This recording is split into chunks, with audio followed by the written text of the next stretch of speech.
agenda for today's meeting? Thank you very much. Would you please agree the minutes of the London Assembly plenary meeting held on the 24th of January to be signed as a correct record? Agreed. This meeting is to deal principally with the Mayor of London's 2019-20 final draft budget and his consolidated budget proposals. I will begin by asking the Mayor to present his final draft budget proposals, focusing in particular on the changes to the budget proposals since they were last presented to the Assembly on the 24th of January. The Assembly will then put questions to the Mayor on the budget proposals for up to 1 hour, and finally we'll move on to the debate and vote on these budget proposals. The Assembly's consideration of the final draft budget is covered by the budget procedures set out in Standing Order 6. Can I now ask the Mayor to present his final draft budget proposals? Thank you. Thank you, Chair. This budget has been put together under extraordinarily difficult circumstances. The government's failed austerity agenda with huge cuts to the Met Police, Transport for London and other public services, huge uncertainty over the spending review, changes to the business rates system, the challenges arising from the overrun of Crossrail and the threat of a no-deal Brexit due to the government's incompetence. However, despite these challenges, this budget will quickly deliver tangible results to Londoners' lives. I want to focus my brief comments on the changes in this final draft budget. In the face of staggering government cuts to the Met Police and key preventative services, my budget invests record amounts to support policing and to tackle crime. These changes are on top of the £95 million I announced earlier in the process and include an extra £118.6 million for the Met Police to secure officer numbers in future years, an additional £20.4 million for new initiatives to tackle violent crime, focusing on both knife crime and domestic violence. My budget will also deliver record investments to tackle air pollution. This includes £25 million for a diesel scrappage scheme to support low-income households through the introduction of the ultra-low emission zone. This is on top of the £23 million scrappage scheme to support micro-businesses and charities. An additional £24 million to support black cab drivers to move to less polluting vehicles. £1 million for London's first ever car-free day and further investment into public transport. Other changes include an extra £6 million to help tackle rough sleeping and £1.9 million for the refit scheme to cut carbon emissions, which is included thanks to representations made by Assembly Member Cooper. As ever, I'd like to thank Assembly members for their input and advice throughout the budget process and also the Budget and Performance Committee. I've listened carefully and responded. Time doesn't allow me, Chair, to thank everyone personally, but I want to single out Assembly Member Duval, who suggested additional funding to tackle domestic violence and violence against women and girls. This has been included in the final budget, and I'll announce further details in due course. I also want to thank Assembly Member Dismore, who suggested rolling out the Fire Brigade Cadet Scheme to every borough, which this budget now funds. I want to thank the Green Group for their amendment, which, amongst other things, suggested supporting charity and community groups towards ULEZ compliance and costing the work required to make London carbon neutral by 2030. I'm sympathetic towards these ambitions. I've now announced details of the London Scrappage Scheme, which also helps charities and community groups, and I'm working towards making London carbon neutral. Similarly, I'm grateful to the Liberal Democrat amendment about investigating options for a future road charging system. As you're aware from my transport strategy, TfL is already looking at the technical options available in this area, and it will not require additional funding for this work. Finally, I want to briefly mention the Conservative Group amendment, which was sadly not made in the same positive and constructive spirit as the other amendments the London Assembly considered last month. I'm afraid the Conservative amendment is a smokescreen. It's nothing more than a partisan attempt to shift blame for the huge cuts to the Met Police since 2010 away from the government that actually made these cuts. I'm sure it's no coincidence that the government that made these cuts is a Conservative government or that Assembly Member Bailey was the Downing Street crime advisor who advised and then helped I'm implement not sure, them? Mr Mayor.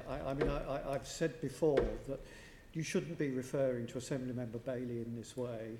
You're in effect running another campaign here, and you shouldn't be doing that. Well, Chair, I know you want to defend the Assembly Member. I'm keen to make sure that the Assembly is aware of some of the representations that I've received. I think you should not be singling him out for that. You should single him out as an Assembly member, but not on the basis of anything else. Well, I'm sure he's grateful for you defending him and protecting him. No, I'm doing my job, Mr Mayor. Well, Chair, the Conservatives suggest... Sorry, are you going to defend them as well? Can I talk about the Conservatives? That's fine. Oh, pleased to hear that. The Conservatives suggest a range of cuts in their amendment that would have a devastating impact on London. Their amendment would lead to funding for the Notting Hill Carnival being slashed. The Conservative amendment suggests cutting funding to promote London around the world as a destination for investment and tourism, just as the government's chaotic handling of Brexit has made this work absolutely critical.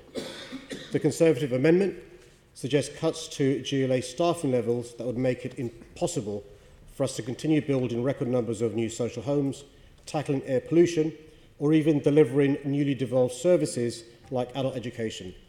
The Conservatives previously suggested slashing MOPAC's budget, which would mean huge cuts to grants to charities and projects that help prevent serious youth violence and support the victims of domestic violence. This would inevitably make both problems worse and increase the pressure on the police.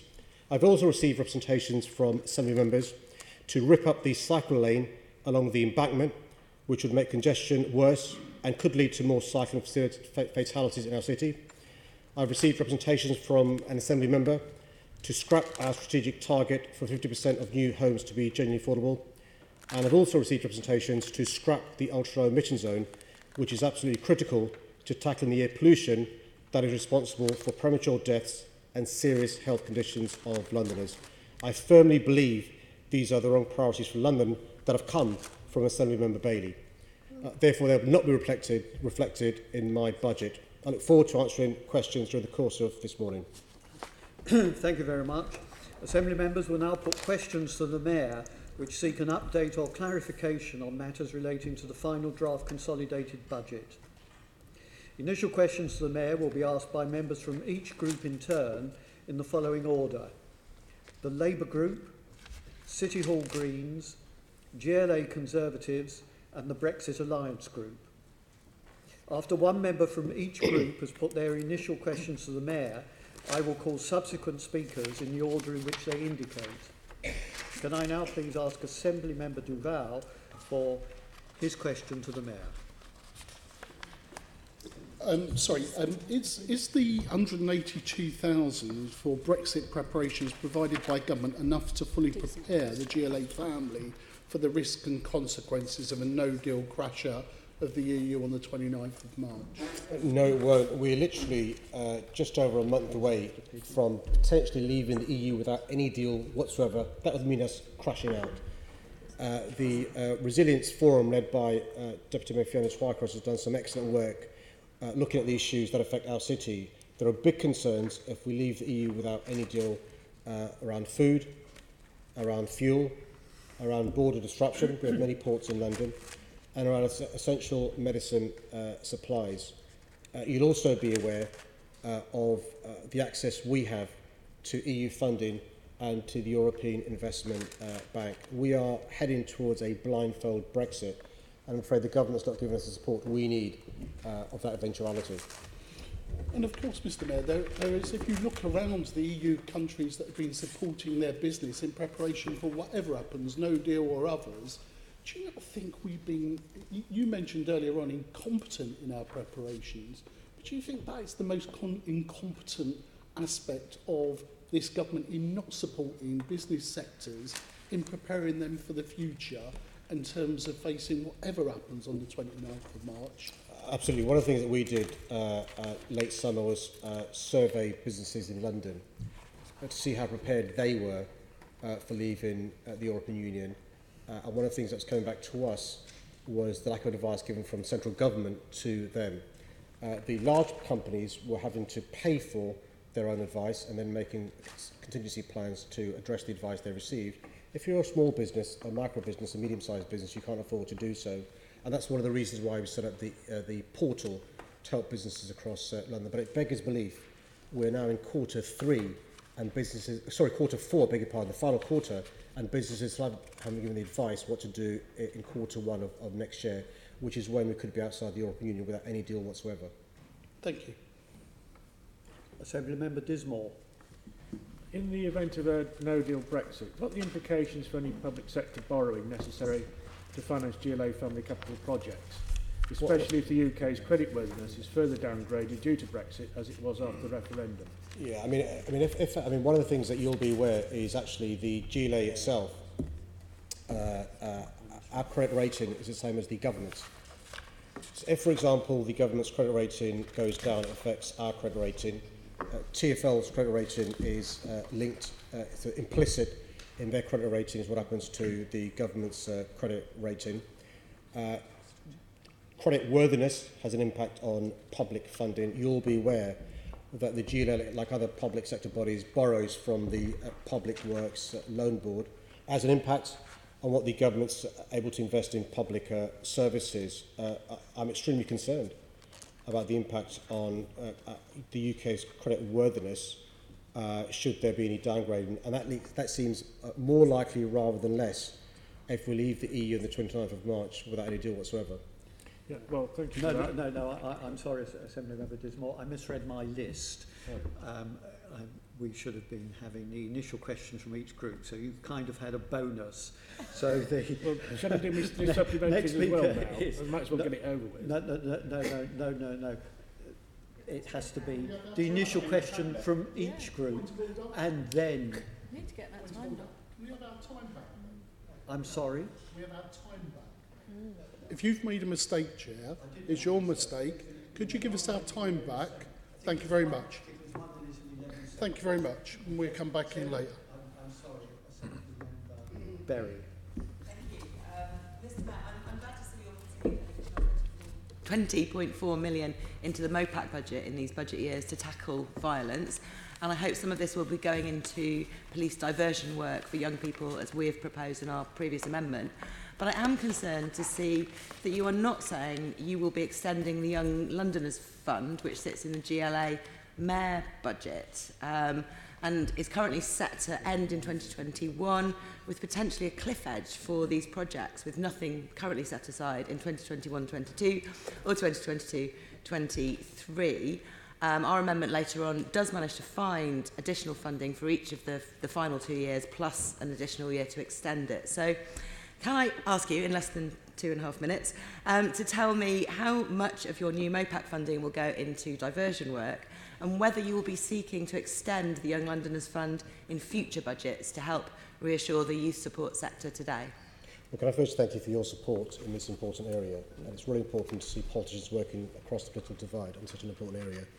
You're right, the £45 million of the Young Londoners Fund is a 3-year investment in our young people. The first year was last year, this year, then the last year, as you mentioned. We're keen to make sure that we evaluate how the funding's been spent. We're confident there will be many first-time youth providers in relation to the Young Londoners Fund. There's big sums of money, medium and small. But to reassure you, the £20.4 million additional money we've announced, I've announced in this budget before you today, supports additional moves around preventing serious violence, including tackling gangs. One of the things that I know the Lib Dems, Greens and Labour are keen on is the youth workers in A&Es and trauma centres. We'll expand that piece of work as well. We're also going to take some action on preventing domestic violence as well. Simone Duval has raised an issue in relation to her, and you'll be aware of the link between adverse childhood experiences, particularly DA and DV, and subsequent violence on our streets. And diversion work was my question. Sorry, there's about 10 Sorry? seconds left. Diversion work that the Met is doing, are you extending that with the budget? So in relation to this budget, we're carrying on with the monies announced last year, the £45 million. That's not being cut. And we're going to make sure that we continue to invest in diversion work. The youth workers in A&Es are diversionary. Those are the teachable moment where you can divert somebody away from criminal gangs, carrying knives to do No, there was a specific one. I'm going to have to stop. I'm really sorry. We've run out of time. Assembly Member Bacon. Not what I was talking Good morning. Funding are you receiving in your final budget as compared to your draft budget that was tabled a month ago?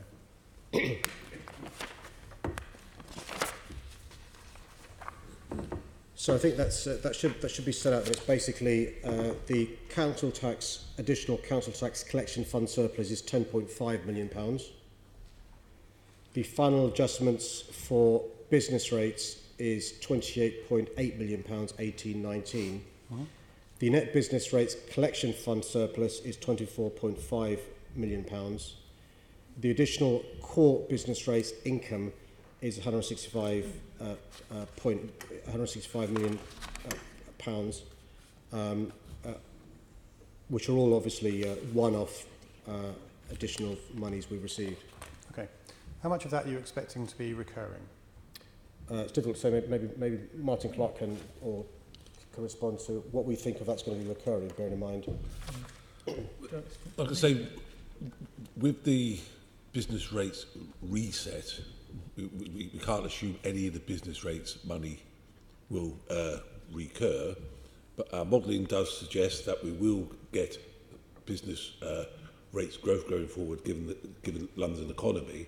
However, the change the government are consulted on would mean that growth would be deferred for 2 years following the reset. So it's not possible to give a clear estimate of what will be recurring, because it will depend on future government decisions and this timing delay. The one element, and we assess each year in the budget guidance, is trying to assess what is the likely level of council tax surplus, and that's one area we want to do more work to see,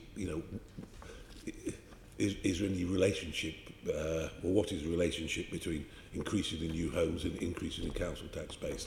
But that estimate depends on local decisions on local council tax schemes. Okay, so I've tossed it up while you've been speaking. It's around about £237 million additional funding.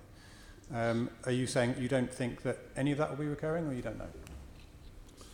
So no, our belief is that is one-off items. Last year, Martin took a prudent view on what business rate growth we could expect to recur in future years, and that was, as you know, the Mayor allocated that on a recurring basis to fund 1,000 extra police officers than we otherwise would have had, and we haven't taken a view that there's any extra income that we can prudently assume will recur.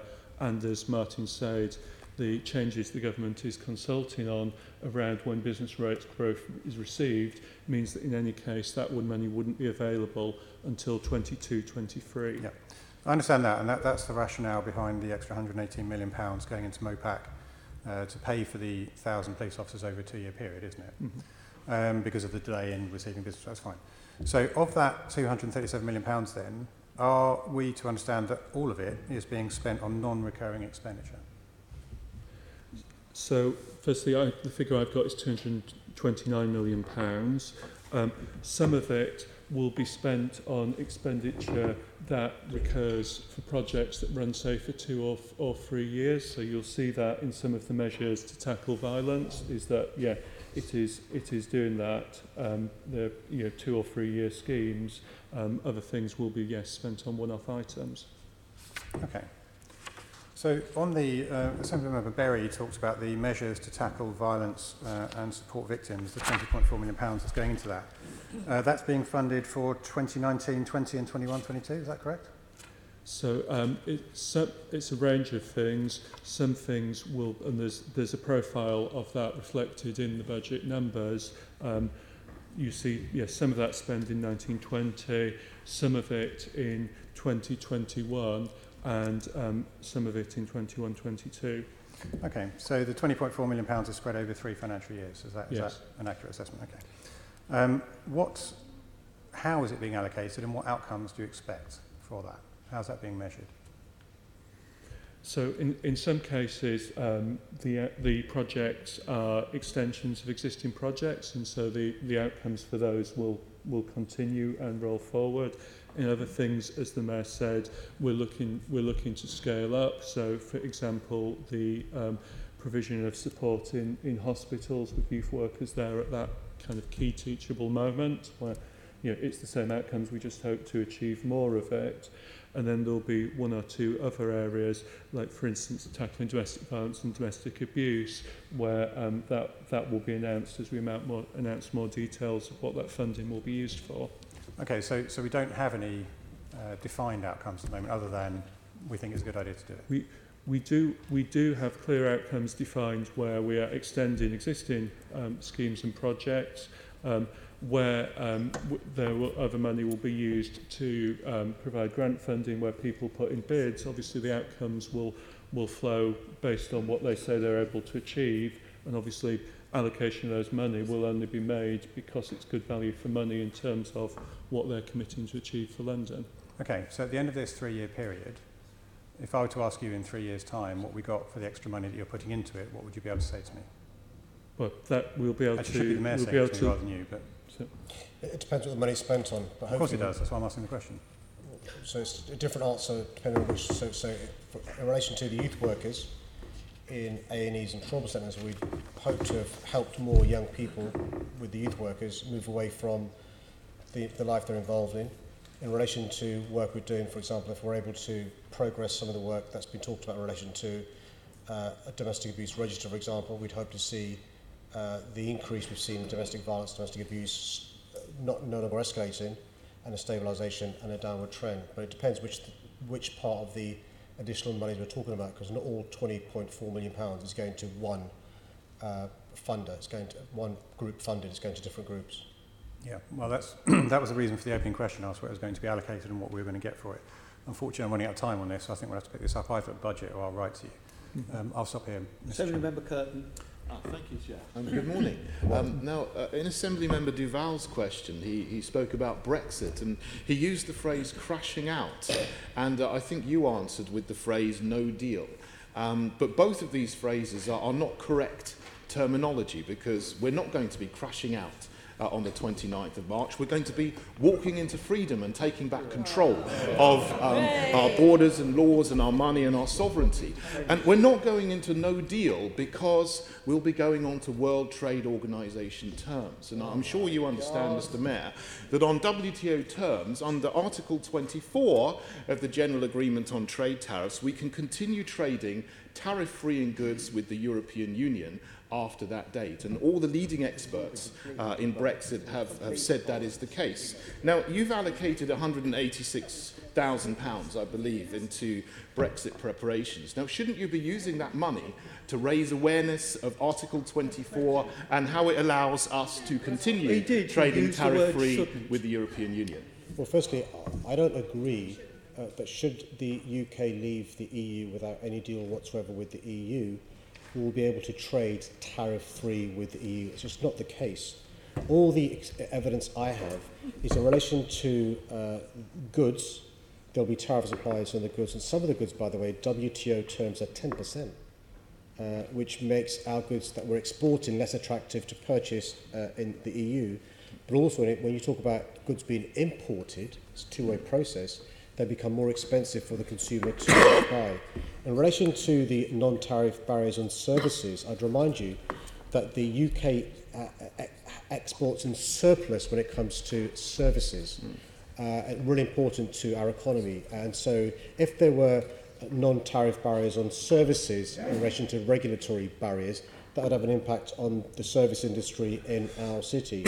In relation to the monies that the government's given us for planning for the contingencies, that's important to get prepared for the possibility of there being no deal. For example, what happened at the ports in our city, King's Cross, St Pancras, City Airport, Heathrow Airport, the docks, we've got to be prepared for that.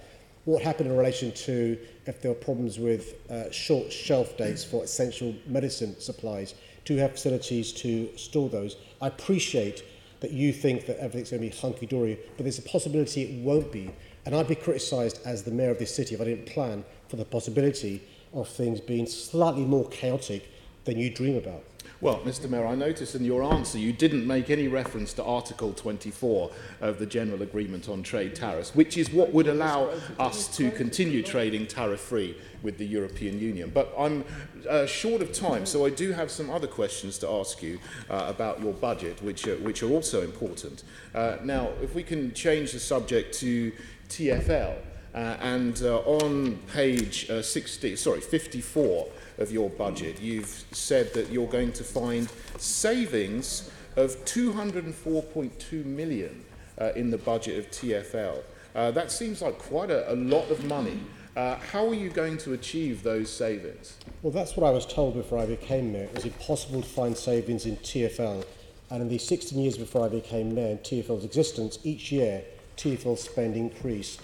What we managed to do in year one of me being the mayor is reduce operating costs in TfL, and in year two, and we hope in year three. Let me give you some examples how we can reduce savings and make savings in TfL.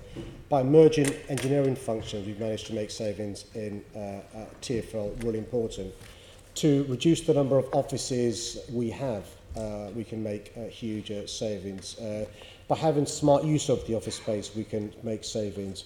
By having a situation where there's less duplication, we make savings. By reducing the amount of non-permanent labour, we can make savings. By having a freeze on those staff who earn above £100,000 in their salary, we can make savings. By reducing the numbers of senior management in TfL, we can make savings. Okay, By saying to the top team in TfL who earn above 100 grand, you're not going to get a pay rise, we can make savings. Okay, that's a comprehensive answer, Mr Mayor. But there's one part of your budget where it seems to be spending more, and in your own budget for City Hall, there's an item for supplies and services. Now that's increased from 126.9 million to 217.6 million. That's a huge increase.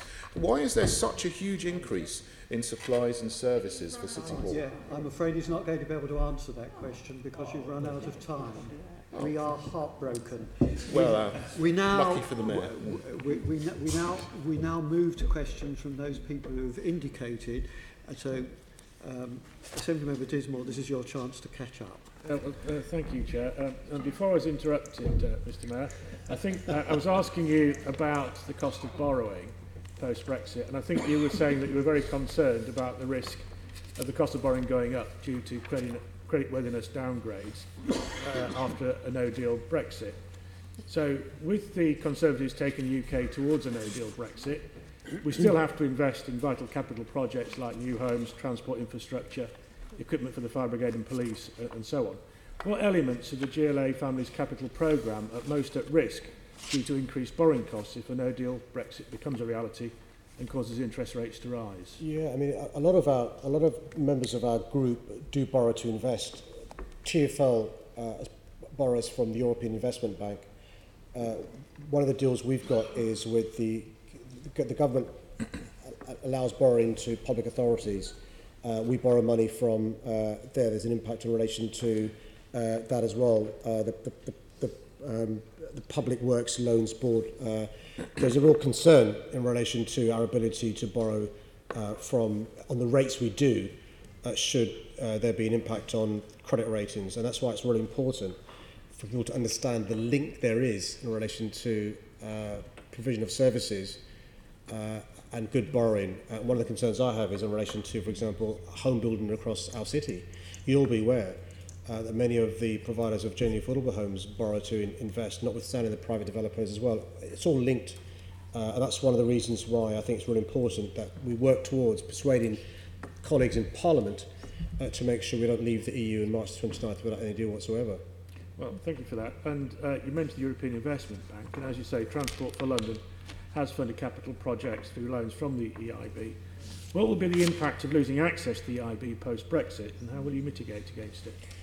Well, one of the criticisms you'll be aware that's been levied against me is trying to mitigate against the things you're talking about, and I don't apologise for trying to get a plan in place to avoid that possibility happening. One of the things that Fiona's doing as chair of the London Resilience Forum is to share experience with London councils, but also with utility companies and emergency services about what we do going forward in relation to an inability to borrow at the good rates we do now.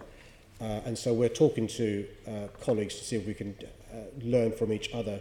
One of the things that's also worth reminding ourselves of is even the Secretary of State for Local Government, James Brokenshire, has talked about potential new burdens on councils. So not simply concerns around borrowing, but additional burdens there'll be on councils and maybe the GLA, TfL and others as a consequence of not being able to go to previous streams of funding in terms of borrowing to invest. Thank you. Thank you. Okay. Assembly Member Pigeon. I understand in your budget that the GLA contribution to Crossrail has changed with £160 million deferred until 2020-21. Does that indicate that the line is now likely to open after March 2020? And can you give us a bit more information on this, please? Yeah, I mean, I saw the Chief Exec and Chair of Crossrail recently, and I'll be seeing them again shortly. There is no date that the Chief Executive can give with confidence as to when he expects the central section of Crossrail to open. The good news, and it is good news, is under this team they've begun dynamic testing. They're hoping shortly to have more than the number of trains they've got running through the tunnel. We're hoping by the end of Q1 to have an estimate from the Chief Executive of when we think central section is going to open. We'll have a better idea then. In relation to the borrowing arrangements from central government, we've used the advice we've been given from the experts. It's the KPMG report, which has an 80%, I think is a figure they've used. But we've been prudent in relation to the borrowing we've got. So the borrowing that's now set out in the budget really reflects the fact that there's been a new CFO installed at Crossrail and bringing very accurate discipline about when money will be needed, and we have now concluded the final legal agreement with the government over the terms of that borrowing, and there are arrangements in place which are just basically the latest forecast of when it will be drawn down, and obviously that is dependent on your view of the burn rate of the project and how much construction activity takes place in any period. Okay, and then in terms of the budget, obviously you're very strong on policing in it, which is welcome, but there is this issue that I've raised with you before about PCSOs, the community support officers. Are you confident with this budget that you will have at least one deployable PCSO in every safer neighbourhood team? I am. There's a separate point you've raised in the past, which is a good point as well in relation to vacancies. And so the Deputy Commissioner is looking at the issue of vacancies that are there too long in relation to each ward, and he's committed to come back to the Police and Crime Committee to give them an update in relation to that. So you're looking to improve that if there's a long vacancy to get someone in quickly? The issue isn't lack of resources for the PCOs per ward. The issue, as I understand it, is when that PCO leaves, for very good reasons often, he or she is not replaced quick enough, which causes concern on a ward. We're trying to make sure we speed that up. I look forward to hearing more about it. Thank you. Assembly Member Russell. Thank you. Mr Mayor, I was worried in your original draft budget that it didn't reflect the urgency of the climate emergency. It's good that you've allocated the extra 1.9 million for your refit programme in the final draft budget, and that will help reduce public sector carbon and energy use. But your environment budget is still due to drop by 4.4 million in comparison to last year. That's a 29% drop, and due to fall a further 3 million the year after. So will you reconsider the Green Group budget amendment proposal for an extra £405,000 to be spent on two important things? It's to do the analysis to bring forward your zero carbon London target to 2030 from 2050, and to identify the measures that London would need to cope with the severe risks from 1.5 degrees of warming and reflect these in an updated environment strategy. So will you reconsider that part of our amendment? I think it's important just to spell out the fact that we do have a plan in relation to getting to carbon neutral.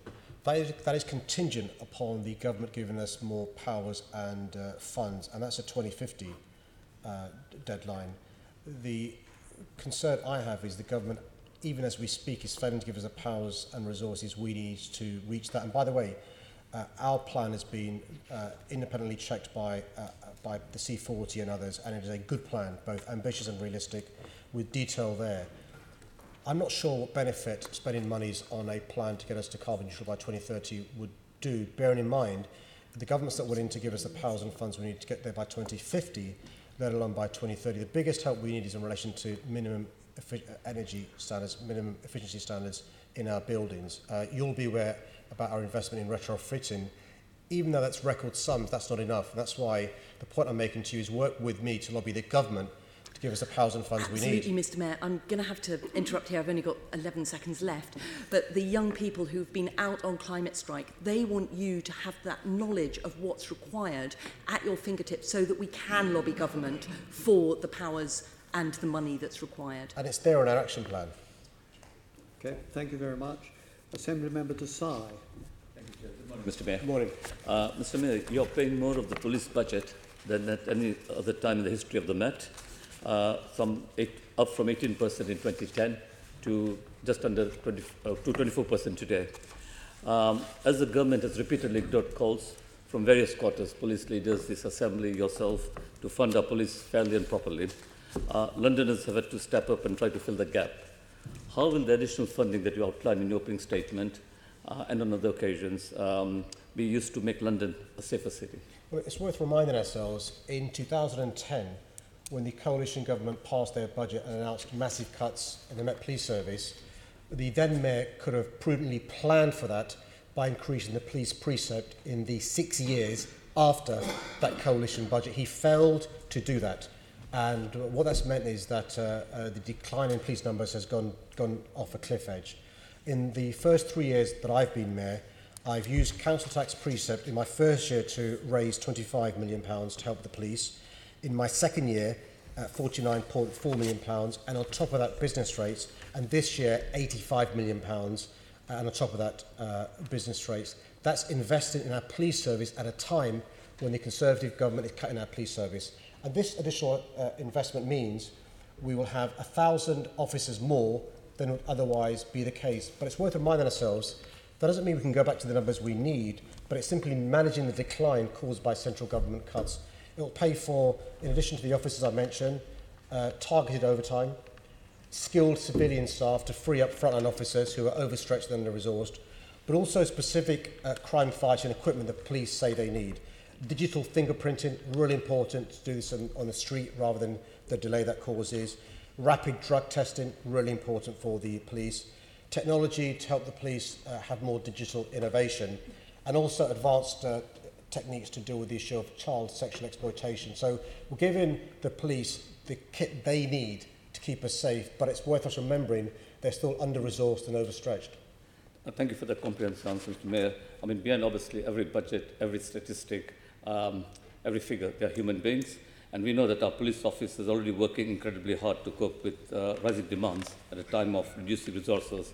You just said yourself a few seconds ago about the service being overstretched. And you will be you'll obviously know about the Police Federation survey, which came out last week, which I discussed with the Metropolitan Police Federation around my campaign to care for our cops.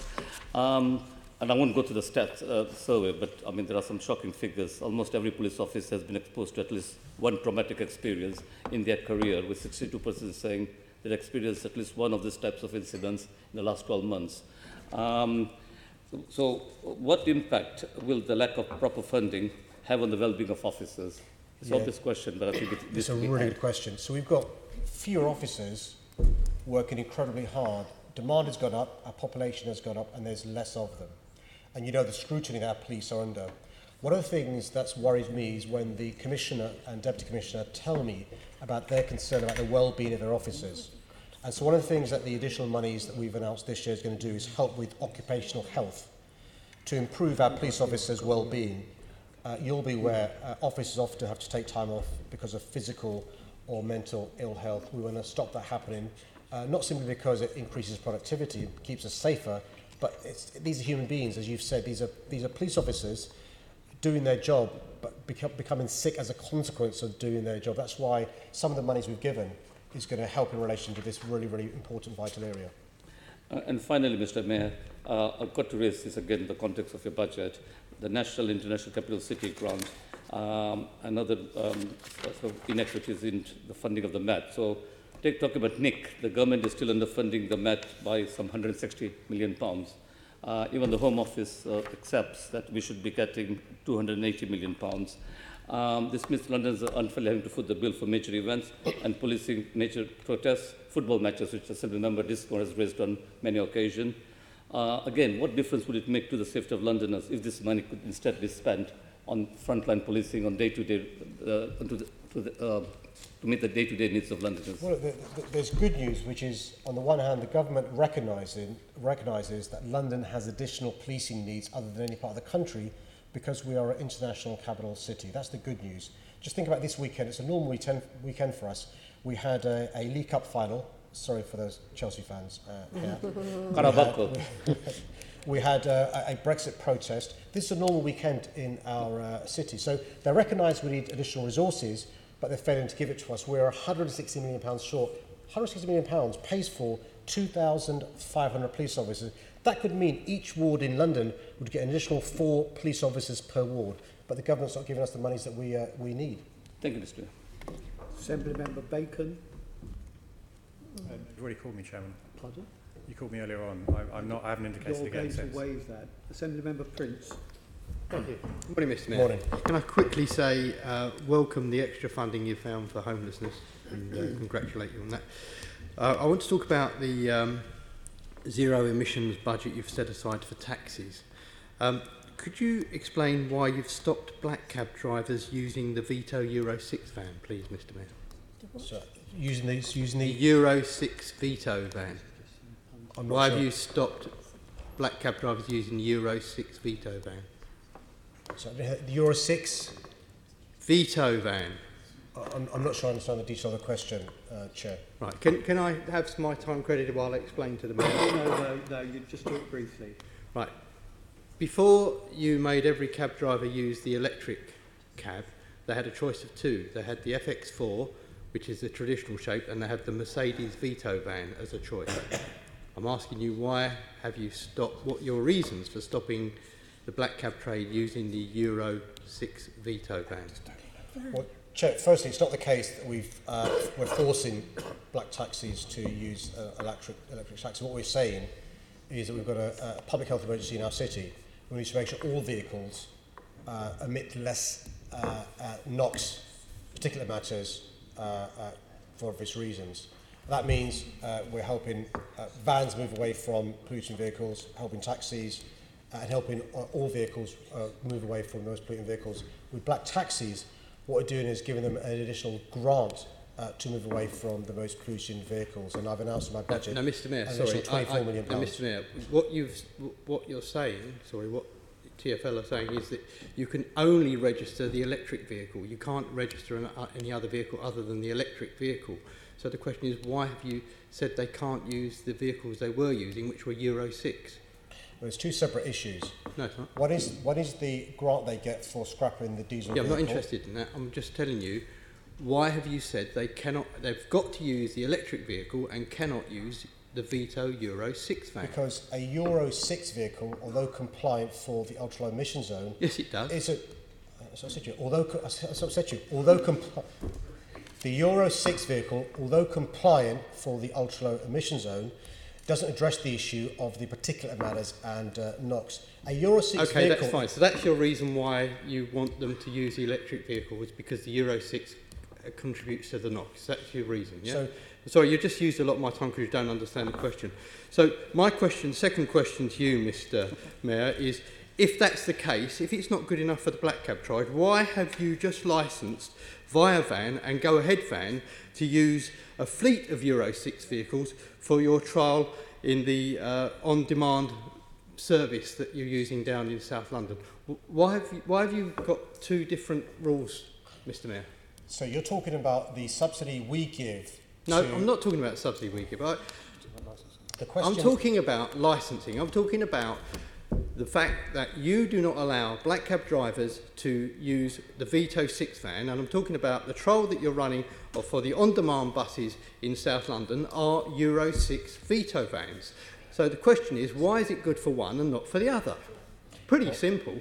Well, as I've explained to you, the question you asked originally was in relation to the grant we're giving to black taxis. No, it wasn't. It was about the fact that you don't allow black cabs to licence Euro 6 veto vans.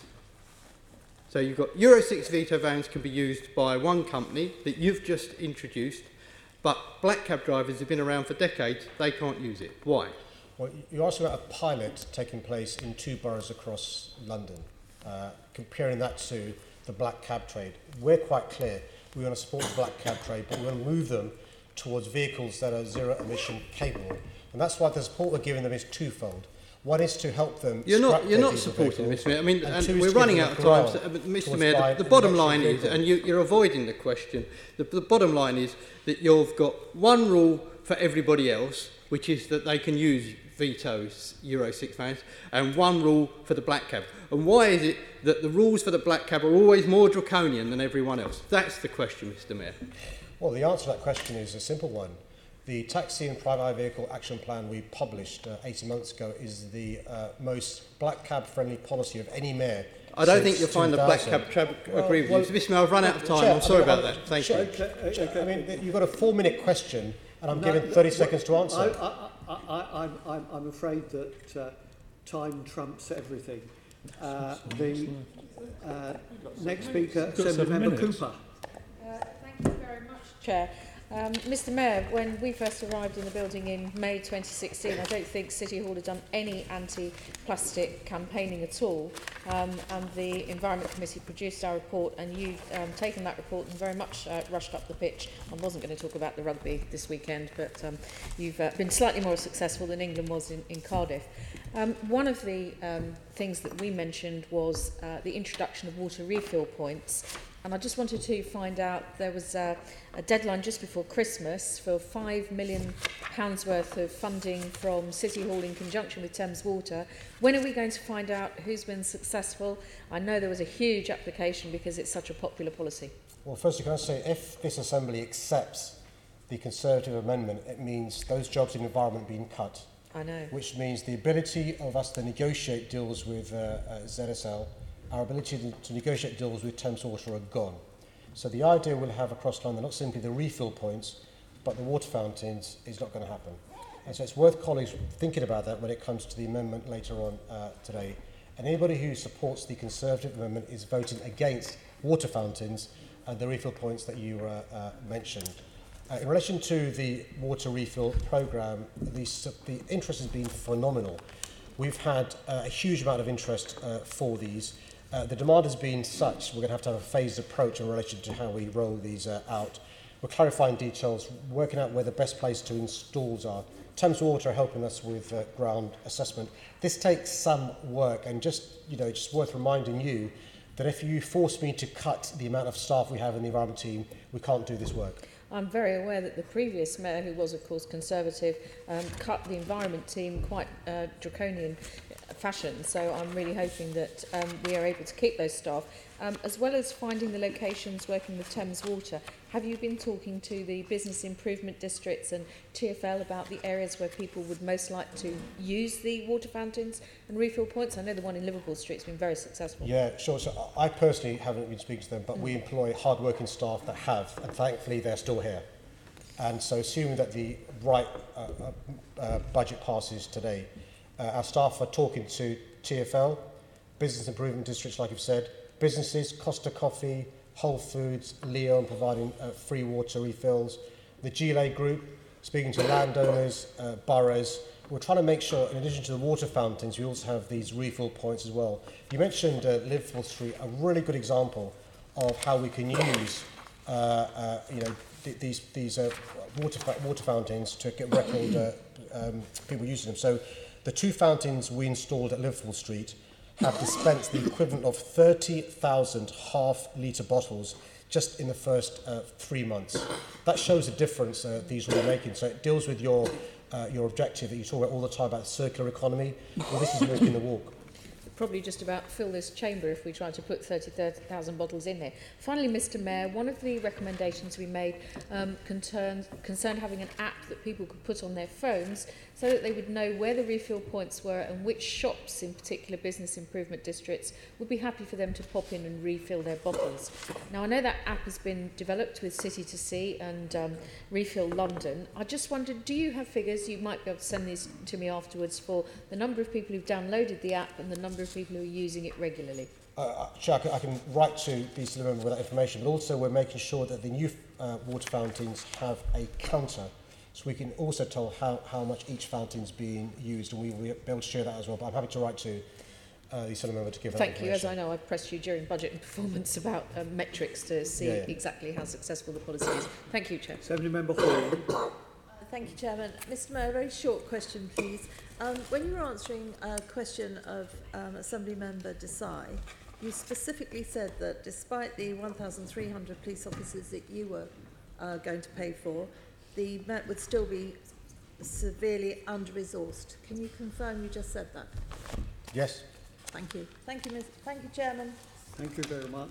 Assembly Member Copley. Thank you, Chair. Good morning, Mr Mayor. Good morning.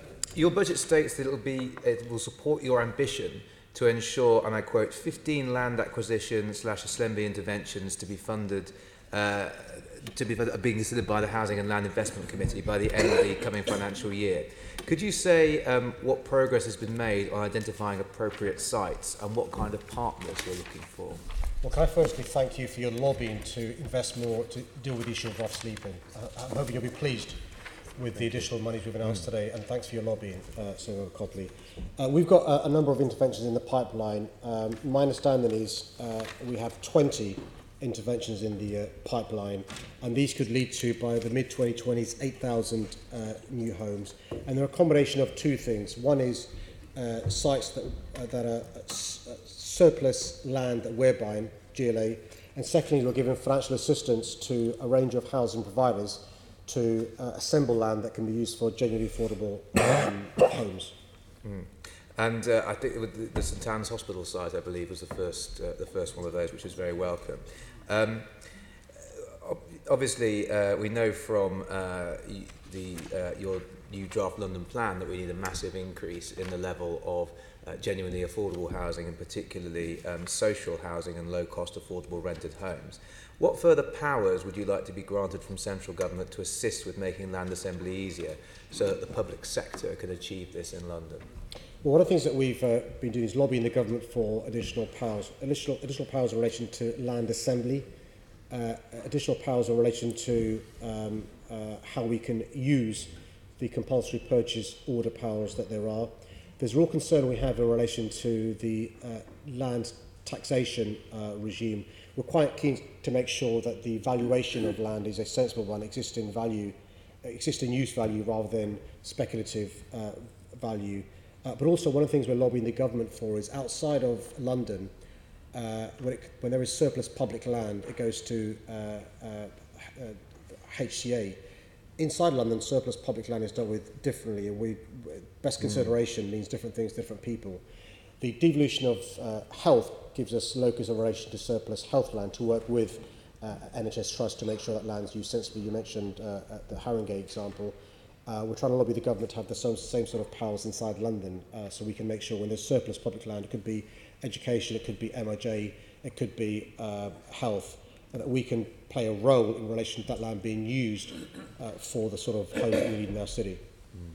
I mean, both Labour and Conservative parties nationally in their manifestos pledged some form of reform of CPO, but it's unfortunate that nothing's come forward from the government as yet in order to satisfy that manifesto commitment. Absolutely. Turning to the levels of affordable housing, on the St Anne's Hospital site, that will now be 50% affordable as opposed to, I think, 14% in the original consent that was granted. Is that going to be the case across all of these sites from your land funds, that your aim is for 50% affordable housing? I mean, to make this point, which is our ability to buy that site, our ability to work on the land fund, only happens because of hard-working housing staff. If the amendment is passed, which is suggesting cuts to housing staff, our ability to do this will be severely affected. So I'm hoping that amendment from the Conservatives isn't passed, because it would mean fewer genuinely affordable homes in our city.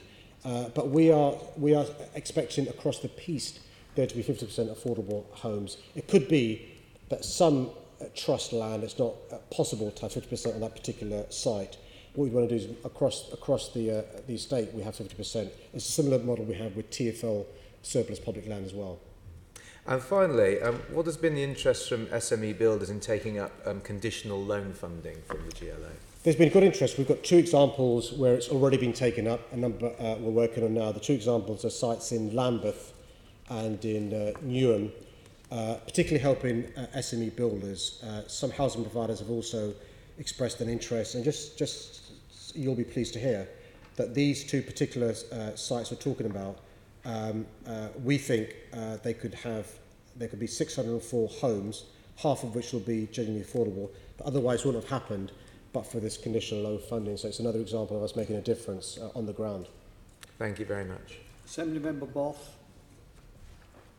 Mr. Mayor, on the 20th of December, you said in an answer to me that the advertising industry was making millions of pounds advertising junk food to children. Do you stand by that statement? I do. Which advertisers, Mr. Mayor?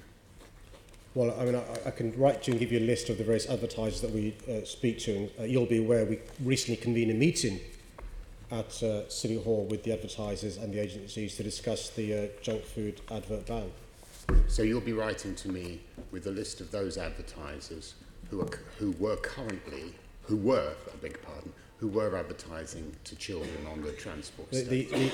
I'll give you an example of the companies, and they include companies that produce junk food that make huge profits from selling junk food to children. That's not the question I asked, Mr. Mayor. The question I asked is, can you tell me which advertisers were marketing to children? And you can write to me with a list of those advertisers? Well, it's not difficult to work out. You simply see which of the companies that sell junk food, fast food companies, for example, which advertisers that they work with. It's not rocket science. So, for example, which companies? Well, think of a fast food company. I don't want to name them. It's not fair. Think of a fast food company think of one, Mr. and work out which fast food company, which advertising company that uses, and you can work backwards. So you've got some in mind, Mr. Mayor. So which particular ones are we talking about? Well, most fast food companies sell food that is high in fat, sugar and salt. So it shouldn't be difficult to name one that was advertising to children on the transport network. Well, Chair, what I'm going to do is pick out a particular fast food company. I'm sure the Assemblyman can work out. Why are you not doing that, Mr. Mayor? Because I don't want to adversely impact that company when it may be unfair because they've made huge changes. But if it's the case, there's a company you're thinking about, I'm happy to... No, I just want you...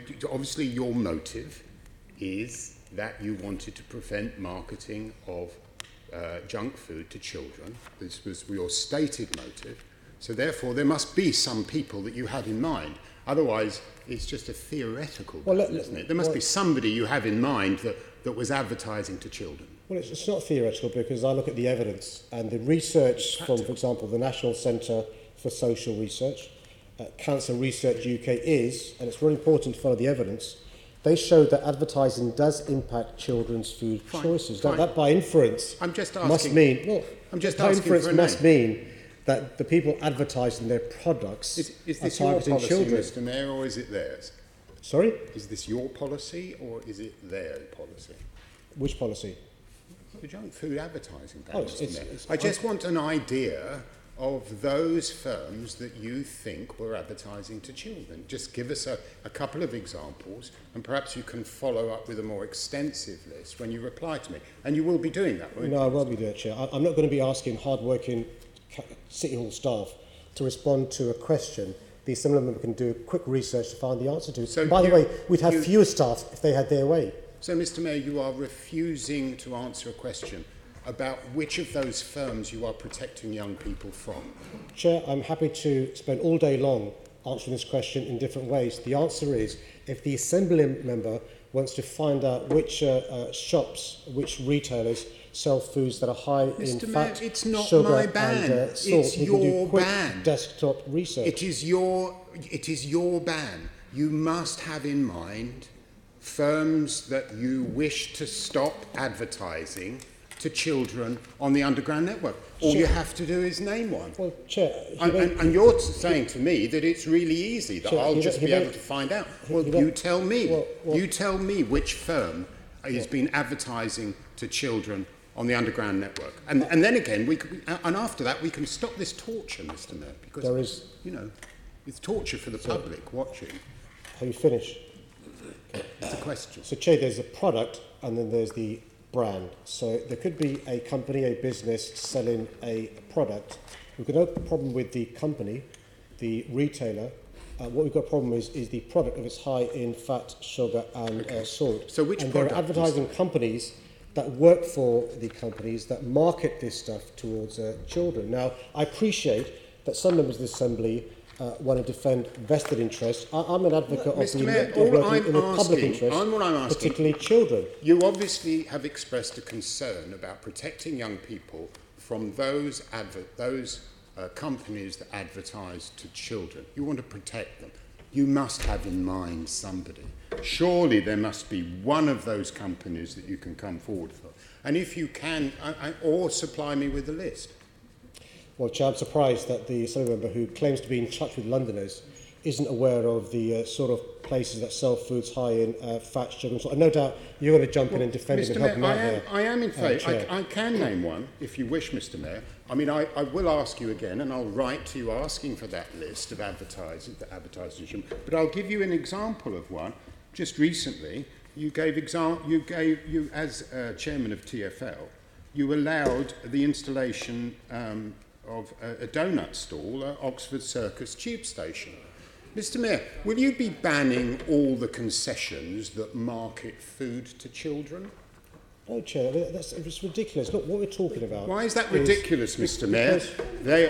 They're in Oxford, and I'm indebted to Councillor Jonathan Glance from Westminster Council, who's saying there at Westminster, you are taking money from a donut stand in Oxford Circus tube station, and yet you're not going to ban that? Or if you could tell me when you're going to come forward with plans to prevent that advertising directly to children taking place on the TfL estate. There are a number of companies, brands, that sell a wide range of products, some of which are high in fats, sugar and salt. Give me an example, Mr. Mayor, of which ones. And so what's important is to make sure that where we know there's a case where advertising is leading to young people eating unhealthy food that's high in fats, sugar and salt, we take action. And I don't apologise for pursuing a policy that is banning the advertising of junk food, high food. Mr. Mayor, the name of the donut stall in question is Dum Dum Donuts on Oxford Circus. Perhaps you can come forward with an appropriate name as well for the people that you're trying to target, because I know who the Dum Dum is here. Okay, thanks. Chair, No. I've said that time is the killer here, not the donuts. Assembly Member McCartney. Yes, Mr. Mayor, and can I say I, for one, am very glad you're trying to take the health of our children very seriously. But my question is around communities. And obviously, in the era of Brexit, many of our EU citizens are feeling very vulnerable.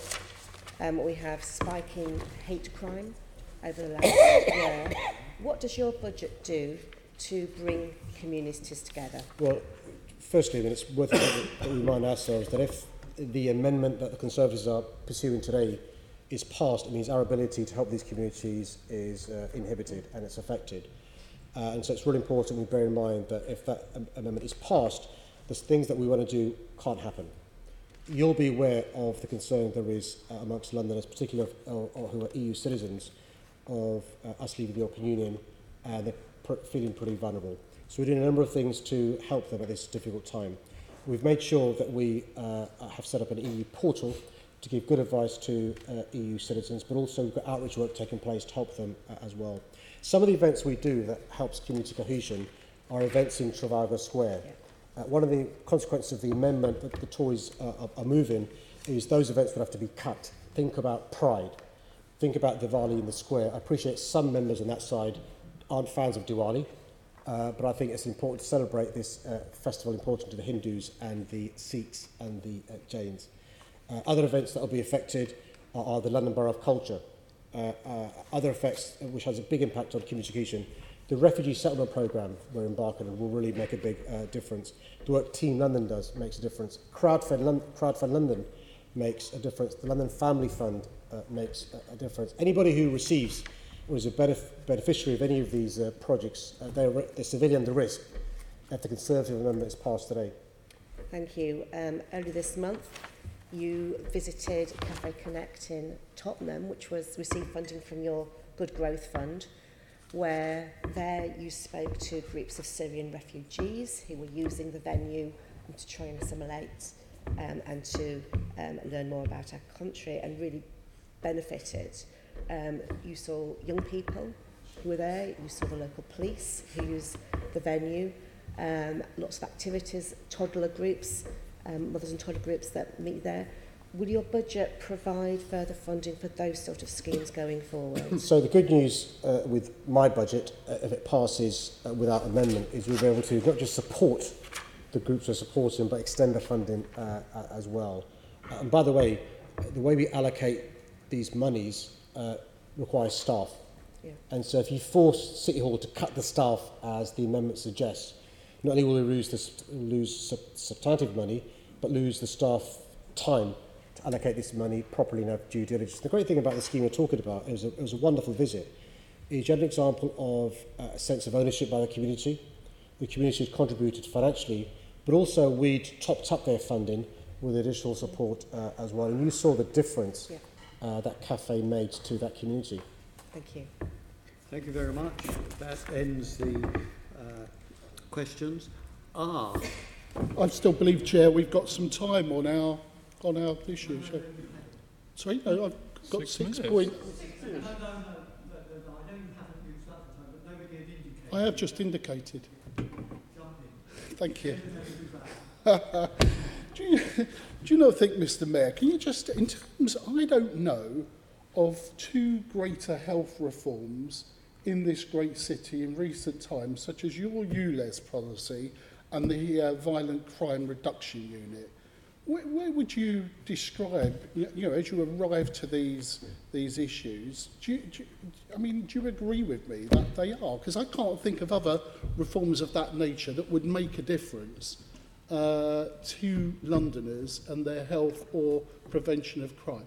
Can I say, I think your articulation of the challenge explains why I'm shocked and surprised at the amendment the Conservatives are moving today. We have in London thousands of premature deaths directly caused by the poor quality air.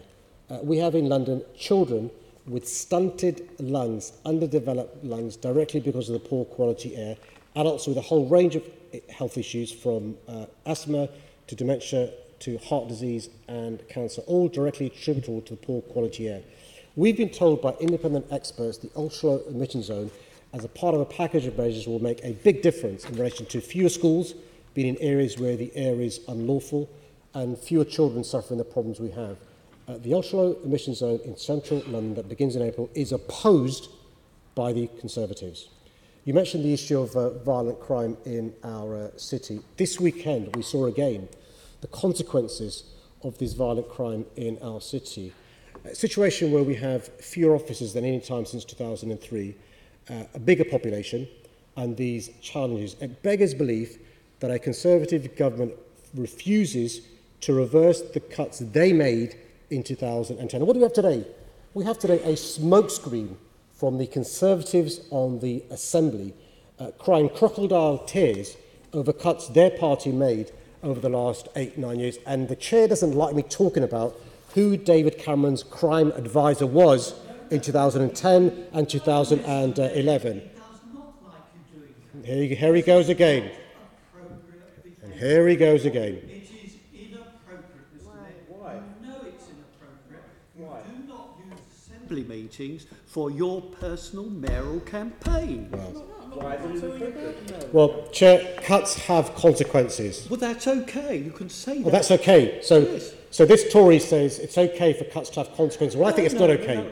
And one of the consequences of their cuts is police officer numbers have gone down, but also youth services have closed down, youth workers have lost their jobs, preventative services have been cut, and so we're investing in a violence reduction unit and also investing in young Londoners. And, you know, Londoners will see today what the Tories really are.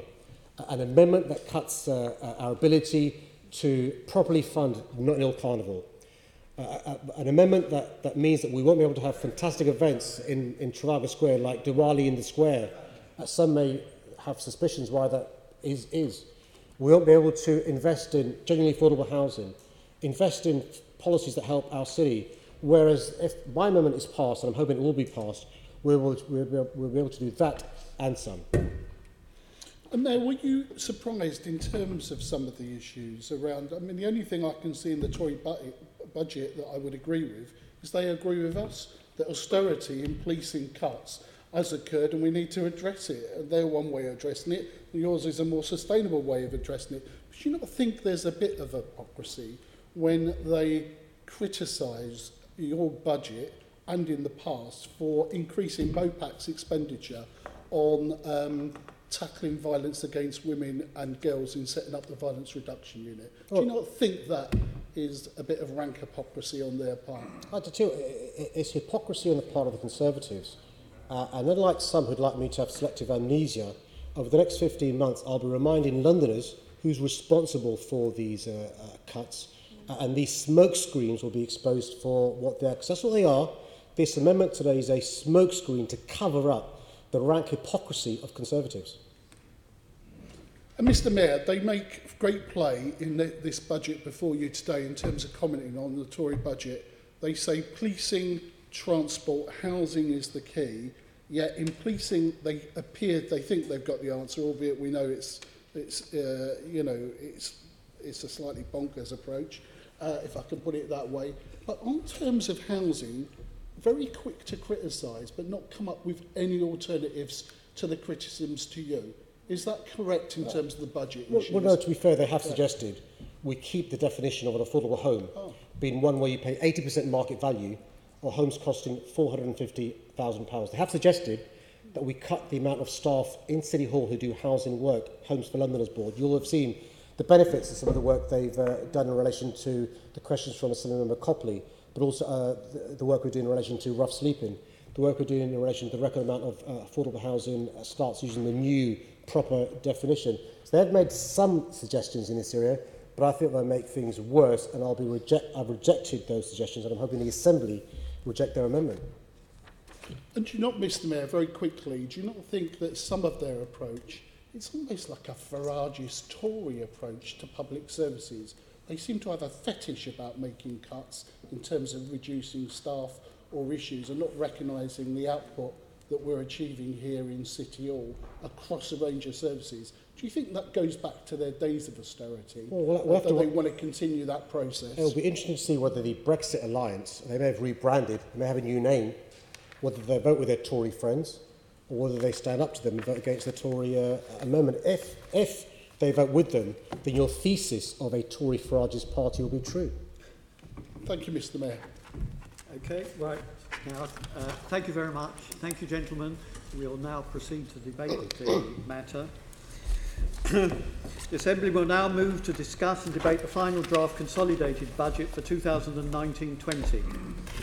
The Assembly is under a duty to consider the final draft consolidated budget and to approve it with or without amendment in accordance with paragraphs 8.3 and 7 of Schedule 6 of the GLA Act 1999.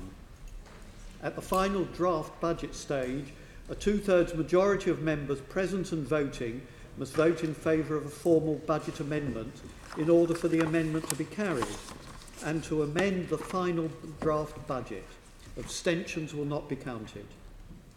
In accordance with Standing Order 6.6e, voting on any formal budget amendments at this stage is by named vote. This means that each Assembly member present will be asked in alphabetical order to declare how they wish to cast their vote, i.e. for or abstain, or against any budget amendment, or whether they wish to abstain. Two abstains here on the text. So far as the debate is concerned, I've received 3 proposed budget amendments, which I think are being circulated now, and there is 1 budget-related motion. In accordance with Standing Order 6.12F, there will be 1 debate covering the substantive motion set out on the agenda. Any amendments to that motion and any budget-related motions have been tabled. In accordance with I don't understand that either. In accordance with Standing Order 6.12E1, I now invite members to move and second formal amendments in the following order. And the first amendment comes from the Conservative group. Have we all got that? It's the one which is in sort of green. Is it blue? Sort of blue. Sort of blue. Okay, Assembly Member Bacon. Yeah. Are you taking separate debates on budget amendments and different debates on the motions? One debate. At this point, it's a single debate on everything. Sorry, I can't hear. Sorry. It's a single debate on everything that's been moved at this stage. Should anything further be moved after these have been disposed of? We've got a motion as well, so I'm not sure where that is. And do you want to wait till we circulate that before we begin?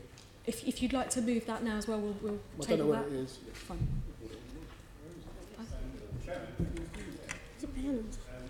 Spirit being helpful. My understanding, and perhaps Rebecca can confirm this, is that we will move all of the budget amendments, debate the budget and the budget amendments as one, then vote on each budget amendment in turn, then the Mayor's budget, and then after that we move and second motions and debate those at that time. Is that correct? You can do that. So we can do it one of either ways, depending when members want to move budget amendments. So what Standing Orders say is you have 1 debate on everything that's moved at this point, i.e. budget amendments, the substantive motion itself, and any budget-related motions which are moved. There's then a very specific voting order, which is budget amendments first, then on budget-related motions. However, if members would wish to not move budget-related motions until after amendments are dealt with, then we can do that. There's no one right answer to do this, but there may well be other motions that might possibly arise, and that just seems silly because then we have another debate after, and depending on what's said here, and that's, I'm not saying that's going to happen today, but could happen in the future. Can I suggest that we go back to Assembly Member Bacon's issue? We take the budget amendment separate, take the vote and then move the motions after. They can be laid round now. It's just clearer and makes more sense to our process. Yes, I think that's much more sensible, easily understandable. So we take the amendment in the name of Assembly Member Bacon first. Thank you, Chairman. Colleagues, as I stated when we considered the Mayor's draft budget on the 24th of January, from a financial perspective, Sadiq Khan is now 3/4 of the way through his term. His record is deeply unimpressive. It's very long on bragging, boasting, virtue signalling, PR and spin. It's also long on excuses, blame shifting and finger pointing, but it's very short on delivery. On every area for which he is directly responsible, Sadiq Khan is falling short. He's simply not building enough affordable homes, despite receiving what he himself hailed as a record-breaking funding settlement from government at the beginning of his administration. Under his leadership, Transport for London have run up a massive budget deficit, passenger numbers have plummeted across the network, and major infrastructure projects have been extensively delayed or cancelled altogether. Crossrail is becoming a totemic symbol of his administration. It's been overseen with almost staggering complacency and incompetence, and is now vastly over budget and delayed to an unspecified point in the future, as we heard again this morning. Crime, and particularly violent crime, continues to be the #1 priority and concern for Londoners, and understandably so. The Mayor has demonstrably failed to get a grip of it, especially with regard to knife crime. Having initially dismissed the idea of imitating the successful approach made in Scotland, he belatedly announced that a new violence reduction unit modelled on the Scottish approach would be the answer. Expectations were very high as to which expert would lead this potentially transformative unit.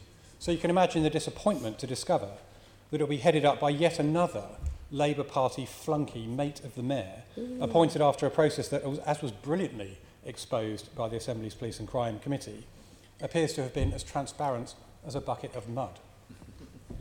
The mayor's other major approach to the issue of his failure to control violent crime is to blame other people for it. Chiefly the government. Ever since it became obvious that he'd lost control of the streets, he's been blaming budget cuts. He constantly attributes his failure to get a grip on the issue of violent crime to falling police numbers brought about by budget cuts and so-called austerity. Of course, he does not mention the reasons for this so-called austerity. He does not acknowledge that the last Labour government, of which he was a member, increased the annual deficit from £6 billion per year when they took office to £167 billion a year when they were finally booted out. Nor does he mention that the Conservative government, both this last year and this, have given him the ability to raise more money through the precept in order to pay for policing. Now, however, whilst we do not agree with the Mayor's rhetoric, we do agree, and we have consistently agreed, that there needs to be more funding for the Metropolitan Police. For this budget, as I acknowledged last month, there's been little increase in government funding, although the government has allowed the Mayor to significantly increase the precept, provided it is hypothecated for policing. And the Mayor, along with all police and crime commissioners around the country, has opted to take advantage of that, and we do not oppose it.